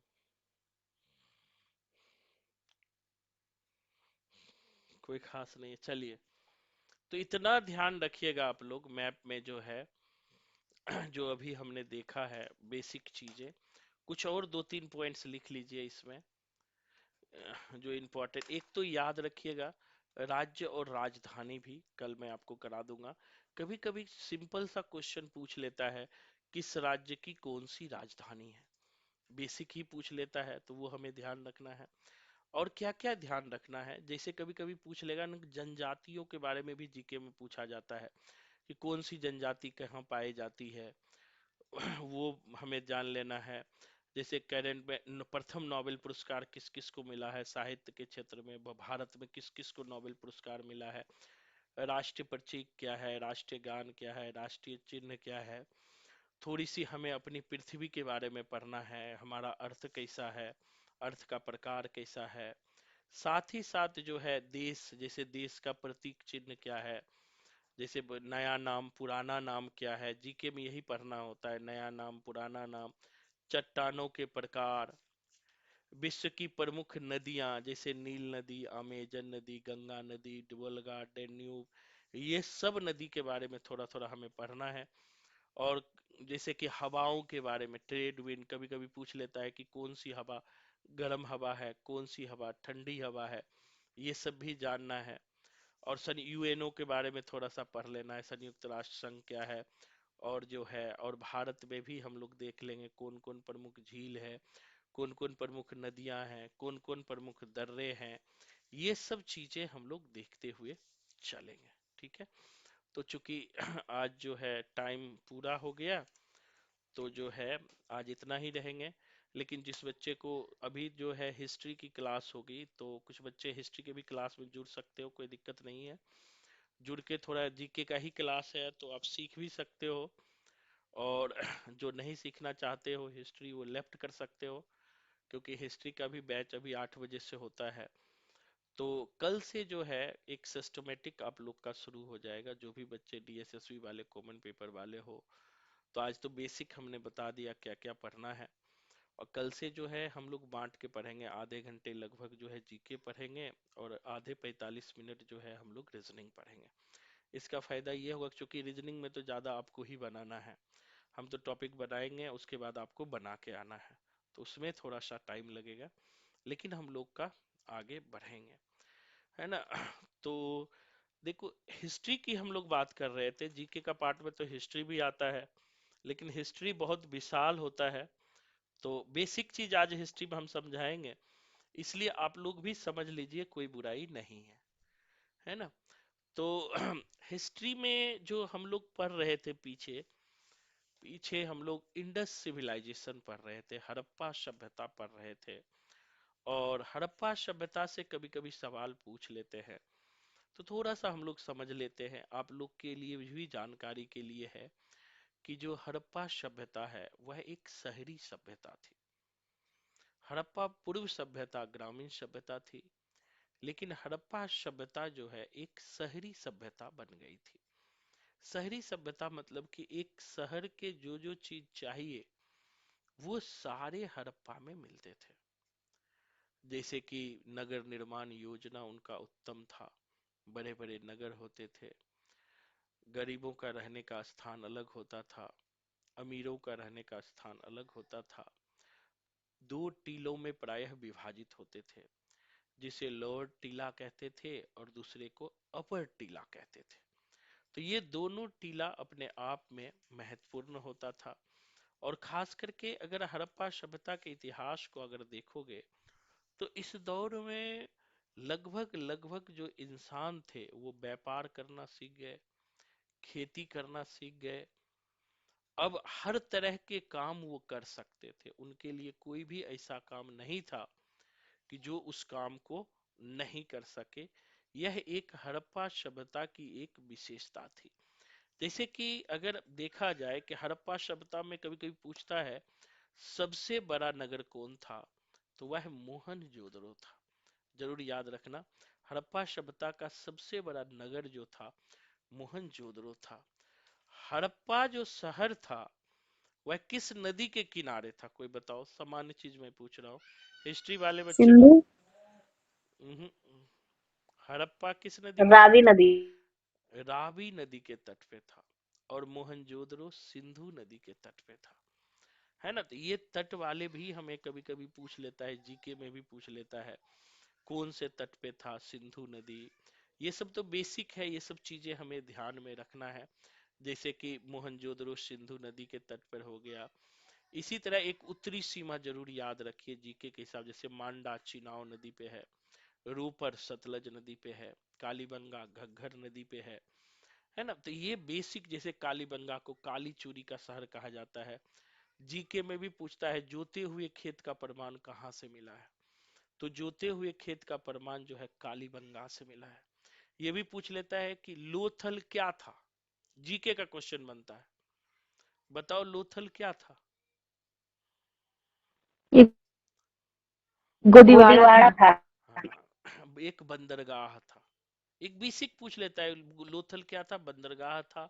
एक गोदीबाड़ा था, गोदीबाड़ा क्या होता है, बंदरगाह को ही कहा जाता है। बंदरगाह क्या क्या क्या होता था, जहां पर नाव जहाज रुकते थे ना, उसे ही बंदरगाह कहा जाता था। जहां पर नाव जहाज को स्टॉप मारते थे, उसे बंदरगाह कहा जाता था। इसी तरह से जैसे कि दो तीन चीज जीके के हिसाब से ध्यान रखिएगा। आते हैं टॉपिक पे। जैसे कि देखो, हड़प्पा का उत्तरी सीमा जो था मांडा था। मांडा जो चिनाव नदी पे है। अगर पूछ ले हड़प्पा सभ्यता का उत्तरी सीमा, जीके में भी पूछता है, मांडा चिनाव में है। दक्षिणी सीमा कहाँ है, तो दाइमाबाद। अब दाइमाबाद कहाँ है, महाराष्ट्र में। दाइमाबाद महाराष्ट्र में। और दाइमाबाद किस नदी पर है, बताओ हिस्ट्री वाले बच्चा। गोदावरी की सहायक परवरा है। बिल्कुल, गोदावरी की, अभी पढ़े है ना, महाराष्ट्र में गोदावरी नदी बताया था, मैप में देखे होगे। तो गोदावरी की सहायक नदी, लिख भी लेना जीके वाले, गोदावरी की सहायक नदी, नदी परवरा पे, परवरा पे, ठीक है। अब पूर्वी सीमा क्या था, बताओ, आलमगीरपुर, आलम ठीक है, आलमगीरपुर। आप बताओ, आपके पड़ोस में है आलमगीरपुर, कहाँ है, मेरठ में। किस नदी पे है, हिंडन नदी पे। और पश्चिमी सीमा जो है सुतका जेंडोर है, सुतका जेंडोर किस नदी पे है, बताओ हिस्ट्री वाले। दासक दास्क नदी पे, बहुत बढ़िया, दास्क नदी। तो ये बेसिक चीजें हैं कि हमें, दास दास्क, दास्क, श आधा श का, ठीक है, दास्क। तो अब देखो कि बेसिक ये चीजें हैं जीके के लिए भी, चूंकि जीके के बच्चे भी जुड़े हुए हो, इसीलिए मैंने कहा कुछ बच्चे रुक के समझ लो कि ये बेसिक चीजें हैं कि दास्क नदी पे है। तो ये बेसिक चीजें हमें इसमें भी ध्यान रखना है। दूसरी बात ये भी ध्यान रखना है हमें कि एक चीज ध्यान रखना, सामान्य पूछ लेते हैं, हड़प्पा सभ्यता किस प्रकार की सभ्यता थी, जीके में भी, तो यह एक शहरी सभ्यता थी। इतना तो ध्यान रखोगे। कौन सी सभ्यता थी भैया, शहरी सभ्यता थी। दूसरी बात, कहां से क्या मिला, बेसिक याद रखना, ज्यादा हमें नहीं याद करवाऊंगा। जैसे जैसे कि समान रूप से पूछता था डांसिंग गर्ल, हर एग्जाम में पूछ लेता है, बताओ डांसिंग गर्ल कहां से मिला। ऐसे डांस करते हुए गाना गाते हो ना, जैसे गाना लगता है गाना शुरू कर देते हो। बता, हिस्ट्री वाले नहीं बताएंगे। दूसरा बताओ, डांसिंग गर्ल कहां से मिला है, जीके में पढ़े होगे। राखी बताओ कहां से मिला है, पहले भी पढ़े हो तुम। डांसिंग गर्ल कहां से मिला है, सरला बताओ। ये बहुत कॉमन है, लिख लेना, मोहनजोदड़ो। डांसिंग गर्ल कहां से मिला है, मोहनजोदड़ो। मूवी देखे जी हो सर, ना। एकांत की मूर्ति थी ना। हाँ, डांसिंग गर्ल मोहनजोदड़ो मूवी भी देखे हो। और मोहनजोदड़ो की खोज किसने की, राखल दास बनर्जी ने। मोहनजोदड़ो की खोज भी लिख लेना, राखल दास बनर्जी ने की थी। बेसिक है, टॉपिक पे हम आते हैं। इसी तरह से प्राय ये पूछ लेता है, मृतकों का टीला किसे कहा जाता है, मृतकों का टीला, ये बेसिक क्वेश्चन है जीके में। मोहनजोदड़ो को। मोहनजोदड़ो को, मृतकों का, उनका अर्थ ही होता है मृतकों का टीला। मोहनजोदड़ो का अर्थ ही होता है मृतकों का टीला, बेसिक है। इसी तरह से बताओ, सेलखरी का कुत्ता कहां से मिला है, हिस्ट्री वाले, हिस्ट्री वाले बताओ, सेलखरी का कुत्ता कहां से मिला है। सेलखरी का कुत्ता बहुत फेमस है, बताओ। रजनी और श्रेया दोनों हिस्ट्री के हो। सेलखरी का कुत्ता कहां से मिला है, भूल गए। भारत माता की जय, कल पूरा रिवीजन किए हो। मोहनजोदड़ो से, लोथल। मोहनजोदड़ो से। और एक और पूछता है, एक और बस याद रखना, हड़प्पा में, मोहनजोदड़ो में सेलखरी का कुत्ता। और जो है ना, यहाँ पर जो है HR area, DK area, deadline area मिला है। HR area, DK area, deadline, कहते हैं ना डेडलाइन तुम्हारा दे दिया तब कहूंगा कल। तो डेडलाइन एरिया जो है मोहनजोदड़ो से ही मिला है। डेडलाइन एरिया मोहनजोदड़ो से ही मिला है। इसी तरह कनिष्कालीन स्तूप टीला खूब पूछता है। स्तूप, स्तूप क्या होता था? जब कोई टपक जाता था ना तो उसके ऊपर जो है ना एक चिन्ह बना दिया जाता था, इसे क्रॉस करके, उसे स्तूप कहते हैं। तो स्तूप टीला भी मोहनजोदड़ो से ही मिला है। स्तूप टीला कहाँ से मिला है? मोहनजोदड़ो। बेसिक याद हो गया। इसी तरह से एक दो पॉइंट से हड़प्पा याद रखना। हड़प्पा मतलब पप्पा, और पप्पा की खोज किसने की बताओ, कोई भी बताओ। दयाराम। दयाराम साहनी ने। यानी हड़प्पा मतलब पप्पा, पप्पा सबसे ज्यादा दयावान होते हैं, तो दयाराम साहनी ने। हड़प्पा की खोज किसने की? दयाराम साहनी ने। हड़प्पा की खोज किसने की? दयाराम साहनी ने। और सबसे बड़ी बात, यहाँ सबसे महत्वपूर्ण चीज जो मिले हैं, मोहर पर गरुड़ का अंकन मिला है, ये खास है। मोहर पे गरुड़, गरुड़ किसका वाहन है बताओ? जी का। विष्णु का वाहन है। मतलब एक अस्पष्ट संकेत है कि हो सकता है यहाँ पूजा होता हो। मोहर पे गरुड़। और ये भी क्वेश्चन खूब पूछता है, कब्रिस्तान एच कहां से मिला है? ऐसे अभी लिखना है तो लिख सकते हो, समझा रहा हूं अदर बच्चे को भी। कब्रिस्तान एच कहां से मिला है? हिस्ट्री वाले बताओ तो। हड़प्पा से। हड़प्पा से। कब्रिस्तान एच मिला है हड़प्पा से। कब्रिस्तान एच कहां से मिला है? हड़प्पा से। कब्रिस्तान एच मिला है हड़प्पा से। तो बेसिक चीज दो चार याद रखना है, ज्यादा नहीं। इसी तरह से एक और याद रखना, कालीबंगा। कालीबंगा, ठीक है, कालीबंगा राजस्थान में है, याद रखना, जीके में भी पूछता है। राजस्थान में घग्घर नदी के किनारे, ठीक है। और यहाँ घग्घर नदी के किनारे जो है, घग्घर नदी के किनारे कालीबंगा मिला है। और कालीबंगा का अर्थ क्या होता है? काली चूड़ियों का शहर। तो ये याद तो रखना है। काली चूड़ियां। हाँ, काली चूड़ी। पति को कहते हो ना, ला देना मुझे काली काली चूड़ियां, वो गाना है ना एक, ला दे मुझे काली काली चूड़ियां। क्या गाना है जी, भूल गए? किसी को याद है? नहीं याद है, पढ़ाई से आगे गाना सर वो भूल। गोरी है कलाइया से शुरू होता है, गोरी है कलाइया। सर अच्छा। हरी हरी अच्छा, हरी हरी चूड़ियां मिलता है, यहाँ काली काली चूड़ियां मिलता है। तो याद रखना, काली चूड़ियों का सर। थोड़ा मुस्कुरा लो, पढ़ते हुए बहुत टेंशन लेके पढ़ते हो। और यहाँ की खासियत है ना, यहाँ जोते हुए खेत मिला है, सब लिख लेना, जीके में खूब पूछता है कि जोते हुए खेत कहाँ से मिला है, तो कालीबंगा से। जोते हुए खेत का प्रमाण कहाँ से मिला है? कालीबंगा से। और जो कि देखो कि यहाँ से ना खूब चूड़ी मिला है, इसीलिए इसे चूड़ी वाला शहर भी कहते हैं। क्वेश्चन पूछे चूड़ी वाला शहर किसे कहते हैं, तो ये।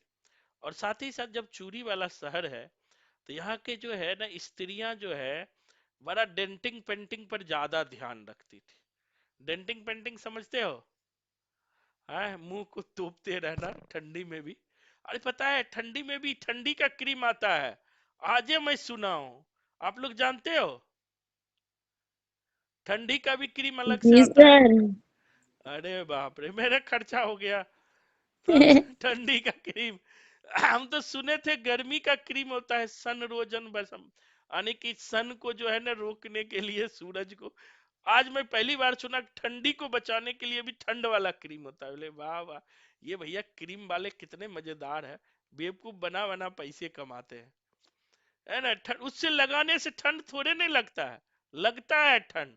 इस चक्कर में मैंने लगा के देखा, ठीक है सरला। हमने लगा कि ये ठंडा वाला क्रीम है, तो मुझे लगा ठंडा नहीं लगता होगा, तो मैं भी जाने से पहले कोचिंग 2 बार पोत लिया, सर लेकिन वो फेस की सेफ्टी करता है ओनली। ठंडा लगता है, बेकार है ना। खैर, तो याद रखना कि कालीबंगा के जो स्त्रियां है ना, मैं इसीलिए आपको याद करवाने के लिए बता दिया, स्त्रियां जो है ना आभूषण प्रिय थी। अब अनेक थोड़ा डेंटिंग पेंटिंग ज्यादा मारती थी, ठीक है। अच्छा, लोथल का क्या अर्थ होता है, कोई भी बताओ? ये क्वेश्चन तो खूब जीके में भी पूछता है।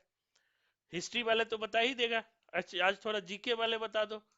लोथल में जो है ना, लोथल जो है, याद रखना बहुत इंपॉर्टेंट शहर है। लोथल गुजरात में है। मृतकों का घाव होता है सर ये। मृतकों का समाधि स्थल होता है, समाधि स्थल। समाधि स्थल होता है, मृतकों का घाव समाधि स्थल होता है। यानी कि जैसे कि बहुत सारे लोगों को मार मार के समाधि दिला देते हैं, तो यही लोथल का अर्थ होता है समुद्र। बेसिकली लोथल जो है भोगवा नदी पर है, ये याद रखना, भोगवा नदी पे। ये जीके का क्वेश्चन बन जाता है, हिस्ट्री वाले को तो याद है, रिवीजन हो जाएगा। भोगवा नदी पर है, और यहाँ से लघु समाधि स्थल लोथल का अर्थ होता है। और यह एक बंदरगाह था। बंदरगाह क्या होता है पता है? ये मत समझ लेना। एक लड़का ने हमें कॉल करके बोलते हैं, सर जी बंदरगाह मतलब बहुत सारे बंदर रहते होंगे। बोले बहुत बढ़िया बहुत बढ़िया, बहुत सारे बंदर रहते हैं। नहीं, बहुत सारे बंदर नहीं रहते, याद रखना। बंदरगाह का मतलब है जहां जहाज जो है ना, जहां जहाज रुकता है। भैया देखो, आप लोग को पढ़ाने के लिए ना हमने 10,000 रुपया और खर्चा किया है। पहले हमारा डबल बैटरी था, लाइट चली जाती थी और बैटरी लोड नहीं लेता था, डिजिटल बोर्ड और 10 लाइट को। तो हमने एक बैटरी और लगवा दिया, हमने कट टू लाइट, है ना। तो आज ही हमको सुबह सुबह ना पढ़ाते पढ़ाते क्या होता था, लाइट चली गई, अब दिमाग खराब होता था। तो हमने फोन किया बैटरी वाले, बोले एक बैटरी और जो है एक्साइड का एक बैटरी और लगाओ 135-40 mAh की। वो फिर जोड़ के गया, तो अब देखो टना टन है। तो भैया रे देखो, काम जब जेब से पैसे निकालोगे तो काम टना टन होता है ना। पैसे नहीं निकालते हैं तो काम ही नहीं होता है। वो हमको फोन करते थे, कहते थे गुरुजी थोड़ा पैसे खर्च करो तब काम टना टन होगा, ऐसे काम टना टन नहीं होगा, है ना। तो फिर मैंने बैटरी लगवाया, यानी अब 2 बैटरी हमारा जो है ना फुल नया है। मतलब अगर 10 घंटा लाइट नहीं भी रहती है तब भी हमारा क्लास एकदम विदाउट कोई डिस्टर्ब के चलते रहेगा। तो ये याद रखना। समझ गए लोथल क्या है? बंदरगाह है, कल पूछूंगा जीके। और यहां से जो है गोदीवारा मिला है। और खासियत बताऊं, ये जो था ना एक व्यापार का बहुत बड़ा केंद्र था, ये भी याद रखिएगा, ट्रेड कॉमर्स का। लोथल जो था ना व्यापार का बहुत बड़ा केंद्र था। और यहाँ जो है ना बहुत सारे व्यापार होते थे, जैसे अरब हो गया, मिस्र हो गया, मेसोपोटामिया हो गया। बहुत सारे व्यापारी यहाँ आते थे और बहुत सारे चीजों को लेकर के जाते थे। तो व्यापार का ये भी याद रखना कि व्यापार, ट्रेड एंड कॉमर्स का ये बहुत बड़ा केंद्र था। क्लियर है?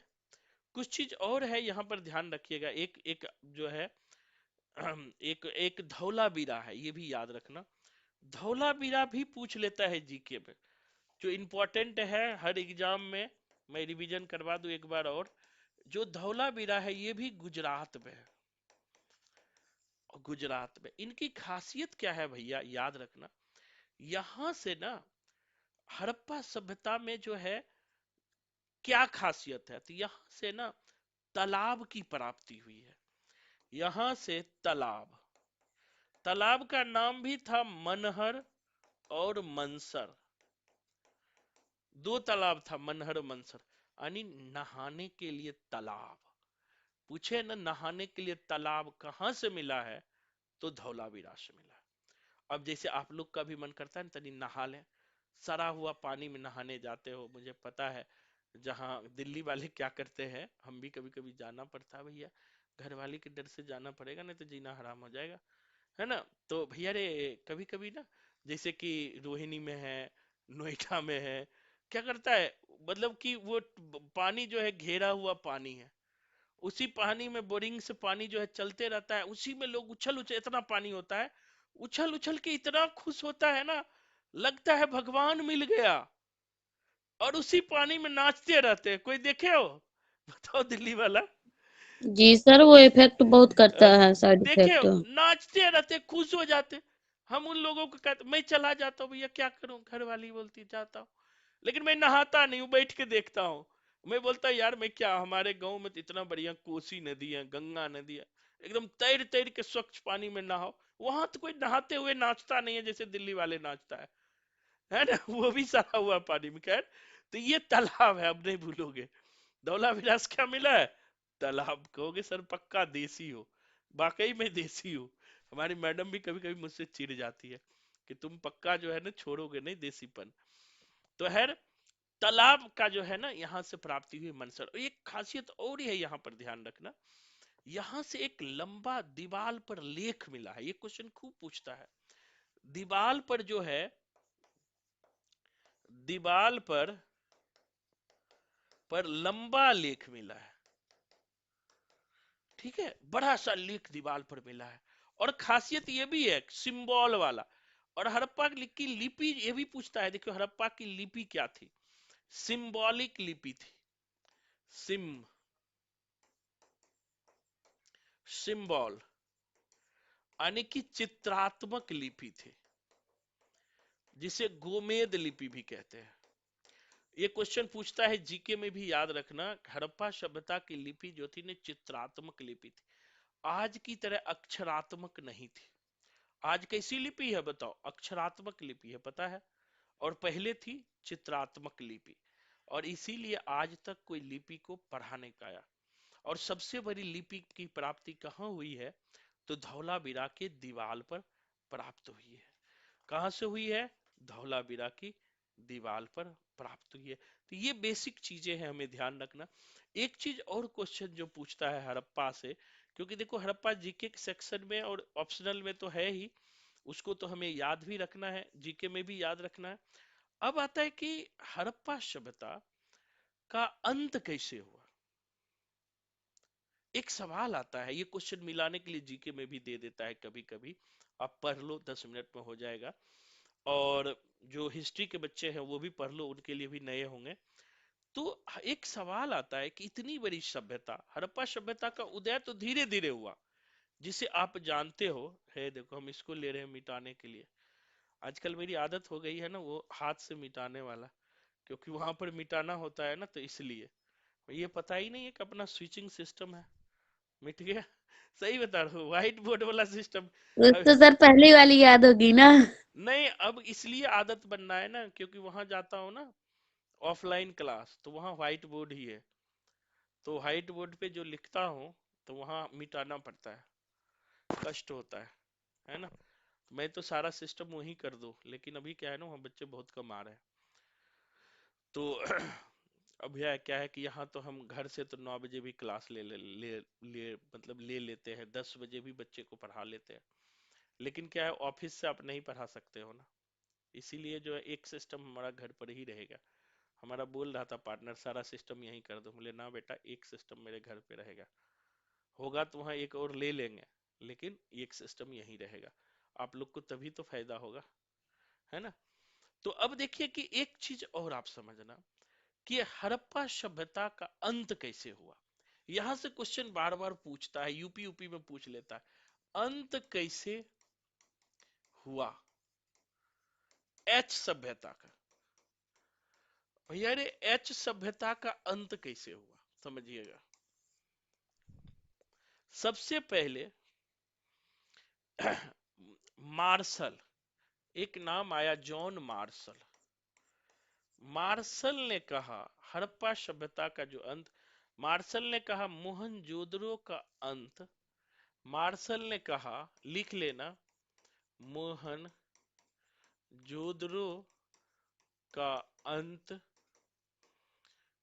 सिंधु नदी में बाढ़ के कारण हुआ, बाढ़ के कारण।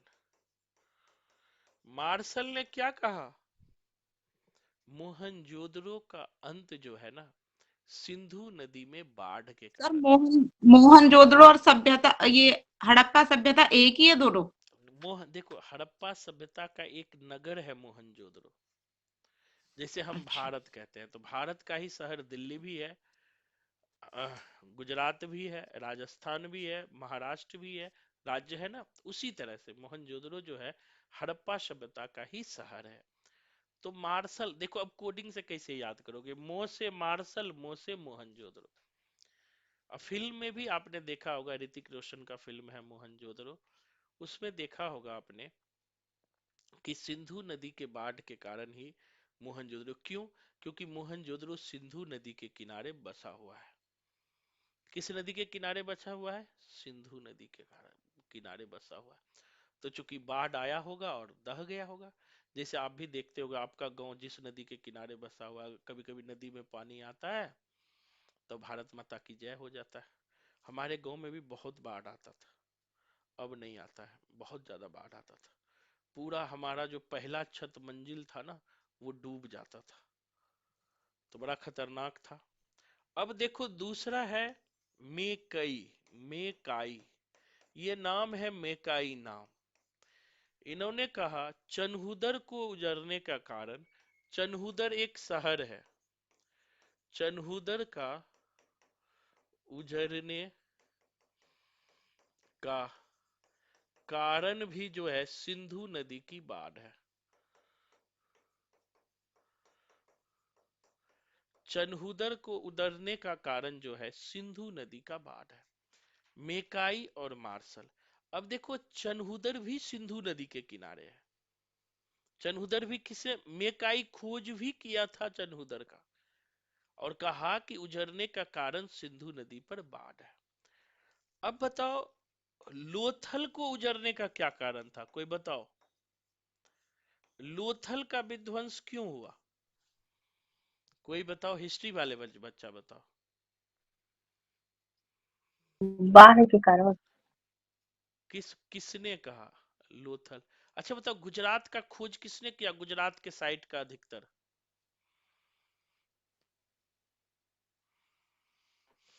SR Rao, JP JP Joshi. हाँ, SR राव और JP जोशी। 3 बच्चे हिस्ट्री वाले ज्वाइन किए हो, SR राव और JP जोशी। बहुत बढ़िया, वेरी गुड।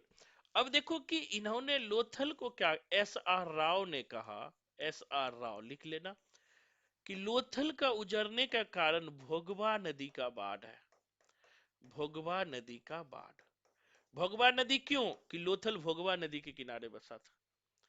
लोथल को उजरने का क्या कारण है? भोगवा नदी का बाढ़। किसने कहा? SR राव। सब लिख लेना, जीके में भी पूछता है, इसीलिए ये मत सोचना कि हिस्ट्री वाले को लिखा रहा है हम कायल चंद्र, है ना। लोथल को उजरने का कारण है भोगवा नदी का बाढ़। अब नेक्स्ट है, नेक्स्ट कुछ और है और याद रखना। नेक्स्ट है लेम्ब्रिक। लेम्ब्रिक। अब ये लेम्ब्रिक भाई साहब ने कहा कि हड़प्पा सभ्यता का पतन क्यों हुआ। इन्होंने कहा नदी मार्ग में परिवर्तन के कारण, नदी मार्ग में परिवर्तन के कारण एच सभ्यता का अंत हुआ। नदी मार्ग में परिवर्तन के कारण जो है हड़प्पा सभ्यता का अंत हुआ। किसने कहा? लेम्ब्रिक भाई साहब ने। यानी कि नदी मार्ग, यानी नदी ने अपना मार्ग परिवर्तित कर लिया, जिससे हड़प्पा सभ्यता का नष्ट हुआ। लेम्ब्रिक ने कहा। किसने कहा? लेम्ब्रिक ने।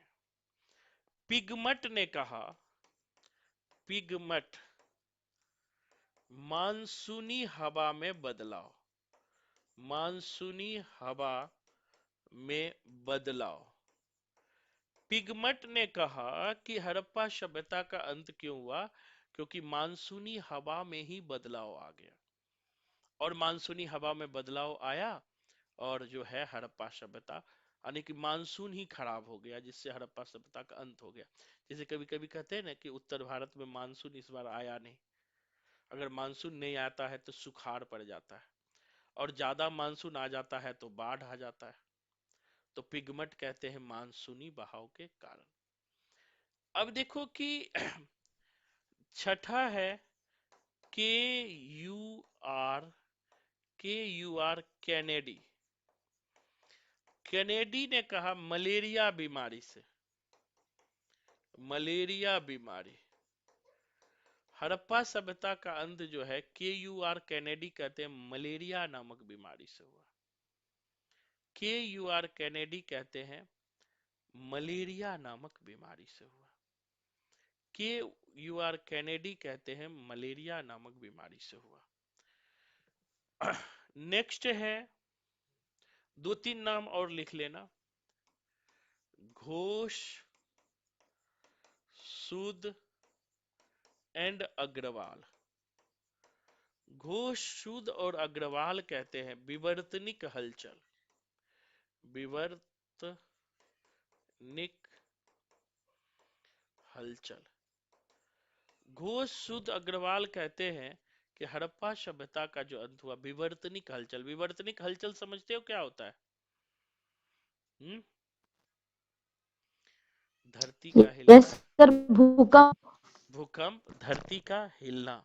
सर भूकंप। हाँ बिल्कुल, भूकंप, धरती का हिलना, विवर्तनिक हलचल। बीके थापर, बीके थापर कहता है पर्यावरण संकट, पर्यावरण संकट। अब थापर साहब कहते हैं कि हड़प्पा सभ्यता का जो अंत हुआ इसका मुख्य कारण जो है पर्यावरणीय संकट था। इसका मुख्य कारण जो है पर्यावरणीय संकट था। एक फिर से मार्शल कहते हैं, वो तो मोहनजोदड़ो के बारे में है, और ये अलग से भी मार्शल कहते हैं। मार्शल कहते हैं एच सभ्यता का अंत का जो कारण था ना, वह कारण था प्रशासनिक शिथिलता। प्रशासनिक शिथिलता, प्रशासनिक शिथिलता, और धीरे धीरे धीरे धीरे यानी मार्शल कहते हैं कि पूरे हड़प्पा सभ्यता के अंत का कारण था प्रशासनिक शिथिलता, और इस प्रशासनिक शिथिलता के कारण धीरे धीरे हड़प्पा सभ्यता का अंत हो गया। अब देखोगे कि प्रशासनिक शिथिलता क्या होता है। जैसे आप ही लोग हो, बहुत सारे लोग हैं, सरकारी नौकरी के लिए जान लगा देते हैं, खूब मेहनत करते हैं, लेकिन जब सरकारी नौकरी पा लेते हैं तो काम नहीं करते हैं। काम नहीं करना, अपने काम को ईमानदारी से नहीं करना, वही प्रशासनिक स्थिरता मतलब कि शिथिलता कहा जाता है। और मैं एक चीज जानता हूं, आप लोग जिसकी तैयारी कर रहे हो टीचर बनने का, सबसे बड़ी जिम्मेदारी है एक शिक्षक की। आप कभी भी शिक्षक बन के, मैं अपने बच्चों से भी कहता हूँ, जितने भी बच्चे सिलेक्टेड हुए हैं, 8 घंटे स्कूल में जाते हो, पैसे कुछ भी मिले लेकिन पढ़ाओ जरूर। आप ये मत सोचो कि प्रिंसिपल से हमें झगड़ा है, उन बच्चों के बारे में सोचो जो बड़े उम्मीद से आपके पास आए हैं, क्योंकि अगर उनको नहीं पढ़ाओगे तो भगवान कभी नहीं माफ करेगा आपको, कभी नहीं। उन छोटे बच्चों की क्या गलती है? मेरा भी पेशा है पढ़ाना, चाहे कुछ भी हो। कोई मुझे बता दे कि सर पढ़ाई टाइम आपने दिल से नहीं पढ़ाया है, चाहे कोई भी सब्जेक्ट सुबह पढ़ाऊं शाम पढ़ाऊं, कोई मुझे नहीं कह सकता। क्यों? कि मुझे लगता है कि हमसे जो भी बच्चे जुड़े हैं बड़े उम्मीद से जुड़े हैं, चाहे वो 2 जुड़े हैं, 1 जुड़े हैं, 10 जुड़े हैं, बड़े उनके अंदर उम्मीद है। उनके अंदर उम्मीद ये है कि सर हमें ये चीज करा सकते हैं, तभी हमसे जुड़े हैं। लेकिन उनका हम, पैसे तो अलग बात है, पैसे का मैं ज्यादा ध्यान नहीं रखता हूँ, लेकिन किसी का उम्मीद तोड़ना। देखो रिजल्ट हमारे पास भी नहीं है, मैं ये नहीं कहता हूँ कि रिजल्ट दे दूंगा ये कर दूंगा, लेकिन अपना जानते हर वक्त आपको भी बेस्ट देना चाहिए। आप भी कहीं टीचर हो और हम भी टीचर हैं, तो मुझे लगता है नहीं, हमें भी बेस्ट देना चाहिए। अभी देखो मैं ऑफलाइन किया, बच्चे बहुत कम आते हैं, पुराने ही बच्चे 4-5 आते हैं, तब भी मैं 2 घंटे डेली पढ़ा के आता हूँ। मैं चाहूँ तो बैठ के भी आ जाऊं, लेकिन मुझे लगता है जब हम आए हैं, क्यों ना कुछ पढ़ के जाए, पढ़ा के जाए, कुछ बच्चे सीख के जाए। तो ये चीज है। और विश्वास मानो, कोई देखे कि ना देखे, ऊपर वाले जरूर देखते हैं। हर व्यक्ति के जेब में पैसे ऊपर वाले ही डालते हैं। कभी घमंड में ये मत सोचना आप कमाते हो, आप कुछ नहीं कमाते हो, ईश्वर आपको दे रहा है। नहीं तो ईश्वर राजा को रंग बनाने में ज्यादा समय नहीं लगता है। जिस दिन उन्हें लग जाता है कि ये जो है समाज के खिलाफ जा रहा है, व्यवस्था के खिलाफ जा रहा है, वो बड़ा होते हुए भी समाज से कटता चला जाता है। ये चीज मैं बड़े नजदीक से देखा हूँ। और ये चीज मैं देखा हूँ, जब भी मुझे जो चीज की जरूरत पड़ी है, मैं ईमानदारी से काम करता हूँ, भगवान वो पूर्ति करते हैं। आज मैं बताऊं, आज अभी कहा ना मैंने 10,000 का जो बैटरी लगाया, तो 10,000 मुझे रुपया भी तुरंत आ गया। उत्तरांचल की एक बच्ची ने एडमिशन ले ली बिना कहे, अभी क्लास भी एक दो क्लास ही ली है और एडमिशन भी ले ली। इसे क्या कहते हैं? इसे कहते हैं हमें जिस चीज की जरूरत होगी ना, मैं अपना ही बताता हूँ, वो चीज मुझे मिलेगा। मैं चाहूंगा ये चीज खरीदना, खरीदने के लिए जाता हूँ, कहीं से पैसा मेरे अकाउंट में आ जाता है। क्यों आता है? कभी बैठ के सोचना। जिनका हृदय पवित्र होता है ना, जो अपने सामने वालों का भलाई सोचता है एवरी टाइम, जो हर लोगों के लिए अच्छा पॉजिटिव सोचता है, पॉजिटिव काम करता है, चाहे हो सकता है वो पॉजिटिव ना निकले, लेकिन आपके हृदय में हर वक्त पॉजिटिविटी रहना चाहिए, एवरी टाइम। फिर आपको कभी कोई दिक्कत नहीं होगा, कहीं भी खड़े हो जाओगे वहीं से लाइन शुरू हो जाएगा। और ये मैंने अपने जीवन में ही देखता हूँ, हर जगह देखता हूँ। भगवान मुझे कभी कोई कमी नहीं होने देते, क्योंकि उन्हें भी लगता है कि हम ईमानदारी से काम कर रहे हैं। और हर व्यक्ति को, आप स्टूडेंट हो तो आप ईमानदारी से काम करें, जहां पर आप टीचर हो वो ईमानदारी से काम करें, क्योंकि आप समाज के दर्पण हो, समाज के भविष्य हो। आप भविष्य बनाने वाले हो। टीचर भविष्य बनाने वाला होता है। एक अच्छा टीचर जो है ना, समाज को परिवर्तित करके रख देता है। आपको विश्वास नहीं होगा, जैसे मैं ही अपना ही कहता हूँ, मैं ज्यादा बड़ा इंसान नहीं हूँ, बहुत छोटा इंसान हूँ, जिनके लिए महीने के 10 तारीख तक में टेंशन होता है कि हमारा घर का खर्च कैसे चलेगा। हकीकत स्थिति यही है, मैं बताता हूँ। कभी कभी तो मुझे 2 तारीख के पैसे नहीं होते कि दूध वाले को पैसे कहाँ से देंगे, ये स्थिति होता है। लेकिन इससे छोड़ के देखो कि हमसे जुड़कर आज कितने बच्चे सक्सेस है। मैं घमंड नहीं कर रहा हूँ उसमें, मैं कभी ये नहीं कहता हूँ कि वो मेरे कारण हुआ, उन्होंने मेहनत किया इसलिए हुआ है। लेकिन आज रिजल्ट की कतार देखो, ज्यादा दिन नहीं हुआ है, पूरे भारत से जो बच्चे सक्सेस हुए हैं। और कोरोना के दौर में भी पिछले 3 साल में हमारा रिजल्ट देखो, चाहे कोई भी हो, चाहे वो नेट का रिजल्ट हो, चाहे डीएसएसबी का हो, नवोदय का हो, केवीएस का हो, यूपी का हो, बिहार का हो। ऐसा क्यों है? क्योंकि हम सब मिलके एक पॉजिटिव वर्क किए। कभी सोचना, हर वक्त पॉजिटिव रहे। चाहे हमारे जो बच्चे असफल हो जाते हैं उनको फिर मोटिवेट करते हैं, फिर आगे लेके चलते हैं। तो ये जो पॉजिटिव कहीं नहीं मिलेगा आपको। और इस उद्देश्य के साथ, और हम सिर्फ पढ़ते नहीं, हम एक अच्छे इंसान भी बनते हैं। और ये भी जरूरी है कि हम सिर्फ अपने बारे में नहीं सोचते, हम समाज के बारे में भी सोचते हैं, एक जरूरतमंद के बारे में भी सोचते हैं। हमारे पास ऐसे भी बच्चे आते हैं जो बहुत गरीब होते हैं, तो मैं उनको भी खाली हाथ नहीं जाने देता हूँ। हमारी कोशिश होती है कि नहीं, वो बच्चे भी पढ़े। कोई बात नहीं, कोई बच्चे बोलते हैं कि सर 1 महीने बाद, 2 महीने बाद फी दूंगा, कोई बात नहीं, बस कहता हूँ बेटा दे देना, इसी से हमारा घर चलता है और कुछ नहीं। अभी आपका बैच शुरू किया, तो आपके बैच में भी चूंकि स्थिति मेरी भी उतनी अच्छी नहीं है कि 4-5 महीने पढ़ाऊंगा तो फ्री मेरे लिए मुश्किल है, तो इसलिए नहीं तो मैं तो फ्री ही कर देता हूँ, कोई बात नहीं, पढ़ो, अपने ही बच्चे हैं।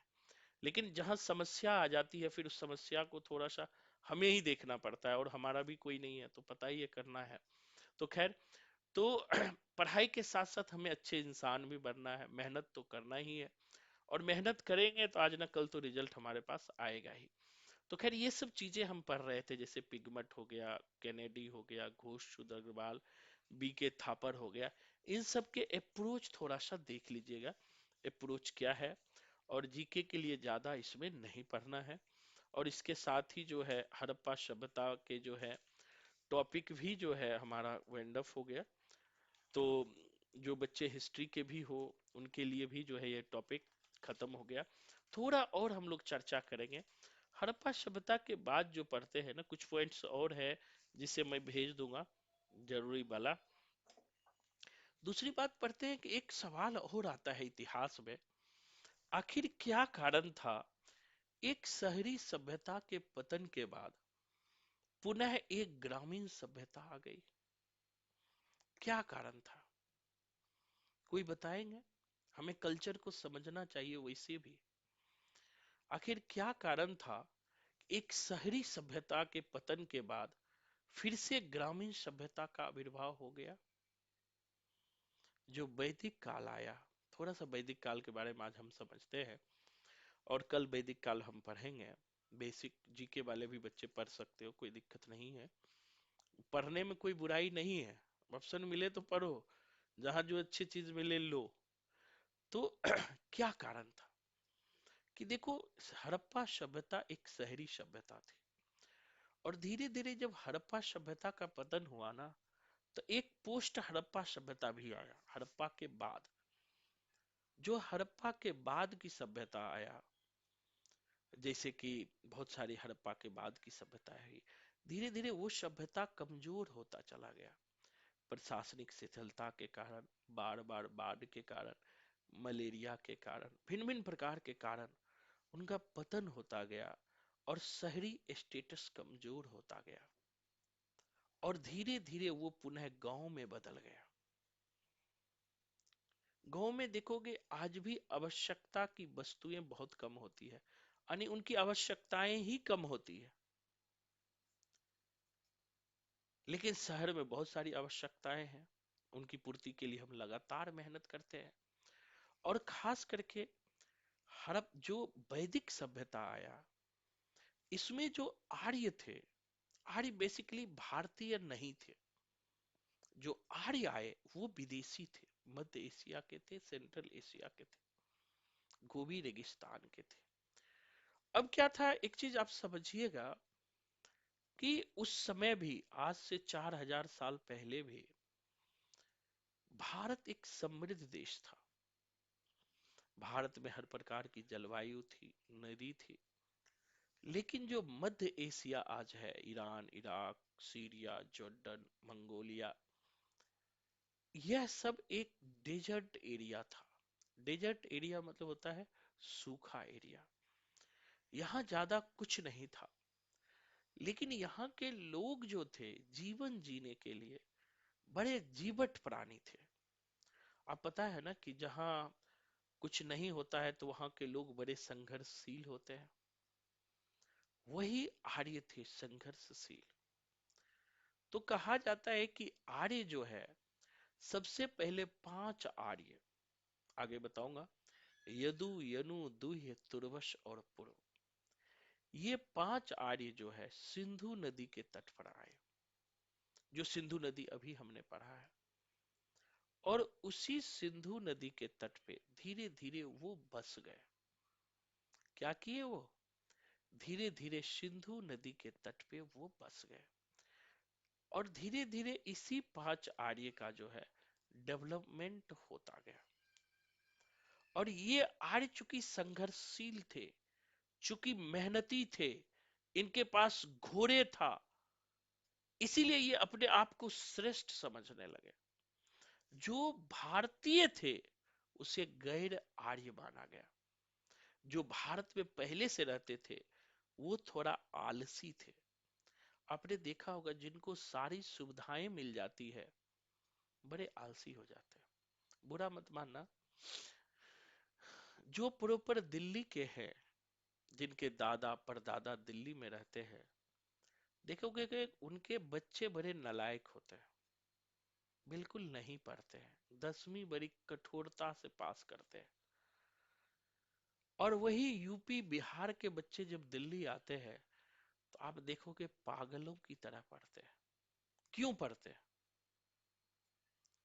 क्यों आज दिल्ली के हर बड़े पोस्ट पे यूपी बिहार के बच्चे बैठे हुए हैं, वो भी हिंदी मीडियम के? क्यों? इसका क्या कारण है? आप तो सारी सुविधाएं थी दिल्ली वालों को, एसी भी थी, बिजली भी थी, पानी भी थी, सब कुछ थी।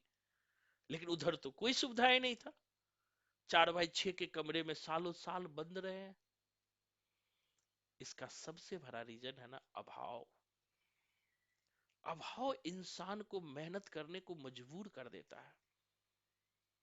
आज भी हम जैसे लोग जो हैं गांव जाते हैं, तो गांव आज भी नहीं बदला है। आज जो 25 साल पहले गांव था वही है। आज भी लोग बिना चप्पल का फर किया जाते हैं खेत में, और खेत में रेत ही रेत है, 45 डिग्री के टेम्परेचर पे। उस पे चलोगे ना तो पैर जो है ना ऑटोमेटिक, आप चल नहीं सकते हो। दिल्ली वाले तो सोचो ही मत चलने के लिए, और हम दिल्ली में रह के अब हम भी नहीं चल सकते। तो वो जो कठिनाई है ना, वो काम करना नहीं चाहते, या खेती नहीं हो पाता है, किसानी नहीं हो पाता है, भैंस चराना नहीं हो पाता है, गाय चराना नहीं हो पाता है, तो उसको लगता है कि नहीं हमें तो कुछ करना पड़ेगा। बहुत साधारण परिवार से होते हैं। 12th फेल मूवी देखना, ये है मनोज कुमार के जीवन पर आधारित, सच्ची घटना पर आधारित है। 2006-7 बैच के आईएएस थे मनोज, हम लोग का सीनियर था। पहले तो नहीं, जब मूवी देखा तब पता चला, मैंने फोन भी किया। तो उसी के जीवन पर आधार, मेरे कहने का मतलब ये है। अब देखो इसे मैं जोड़ता हूँ वैदिक काल से। अब एक तरफ जो मूल भारतीय थे ना, उनको किसी चीज की कमी नहीं थी, इसलिए वो आलसी बन गए, कोई काम करना नहीं चाहते थे। दूसरी तरफ जो मध्य एशिया से लोग आए, वो संघर्षशील लोग था, उनके पास कुछ नहीं था, इसलिए वो खूब मेहनत करते थे। और धीरे धीरे वो जब भारत में उनको सारी सुविधाएं मिली, तो वो धीरे धीरे एरिया को जीत कर लिया, खुद को सर्वोच्च बना लिया, खुद को श्रेष्ठ बना लिया। और ये जो 5 जन थे, यदु यदु दुह्य तुर्व स्पुरु, खुद को आर्य कहने लगे। आर्य मतलब मैं श्रेष्ठ हूं, और जो यहाँ के वासी हो वो गैर आर्य हो, तुम कुछ नहीं करते हो। इसीलिए वैदिक काल में आपने देखा होगा वर्ण व्यवस्था है। वैदिक काल में क्या है, वर्ण व्यवस्था है, जाति व्यवस्था नहीं है। और वर्ण व्यवस्था का नियम क्या है कि वर्ण में कर्म ही बड़ा होता है। अगर आप पढ़ाने का काम कर रहे हो तो आप क्षत्रिय हो, वो सॉरी ब्राह्मण हो, युद्ध कर रहे हो क्षत्रिय हो, सेवा कर रहे हो वैश्य हो। तो ये आर्य ने ऐसा रूल क्यों लगाया?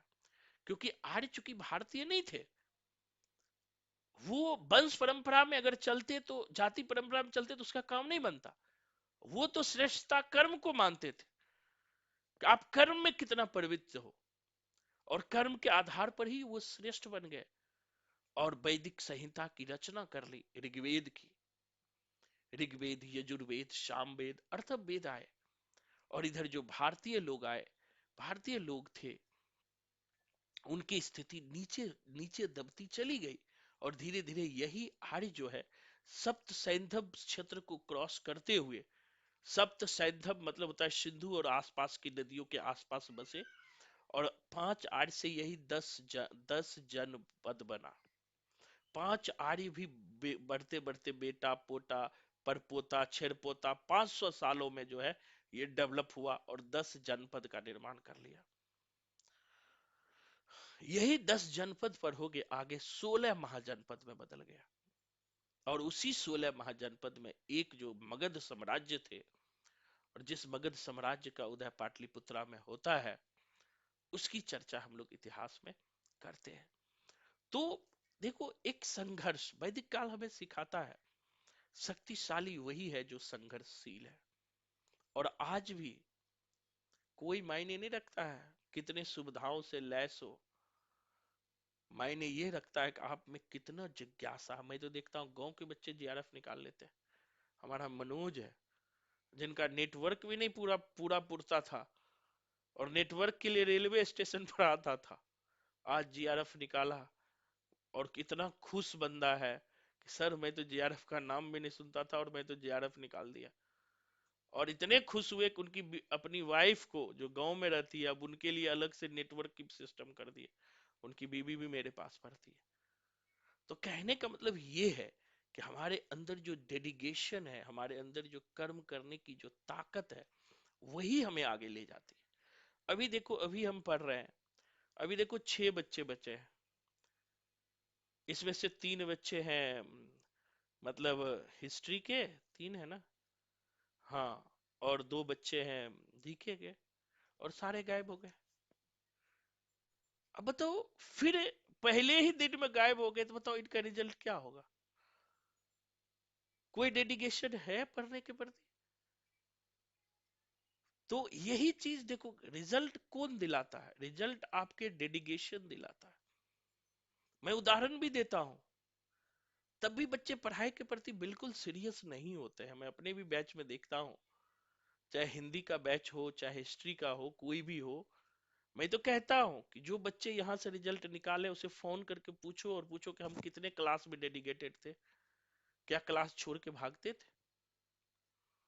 कोई कहेगा कि नहीं, मैं क्लास कभी नहीं छोड़ती थी। तो क्योंकि वो डेडिकेशन नहीं है, और जब तक डेडिकेशन नहीं लाओगे तो रिजल्ट को छू नहीं पाओगे। तो ये चीजें हैं। और जो हम लोग वैदिक काल को समझेंगे, थोड़ा मोटा मोटी समझेंगे कि, और देखो वैदिक कालीन समाज क्या थी। एक तो देखो मैंने कहा कि आर्य सभ्यता थी, आर्य की सभ्यता थी।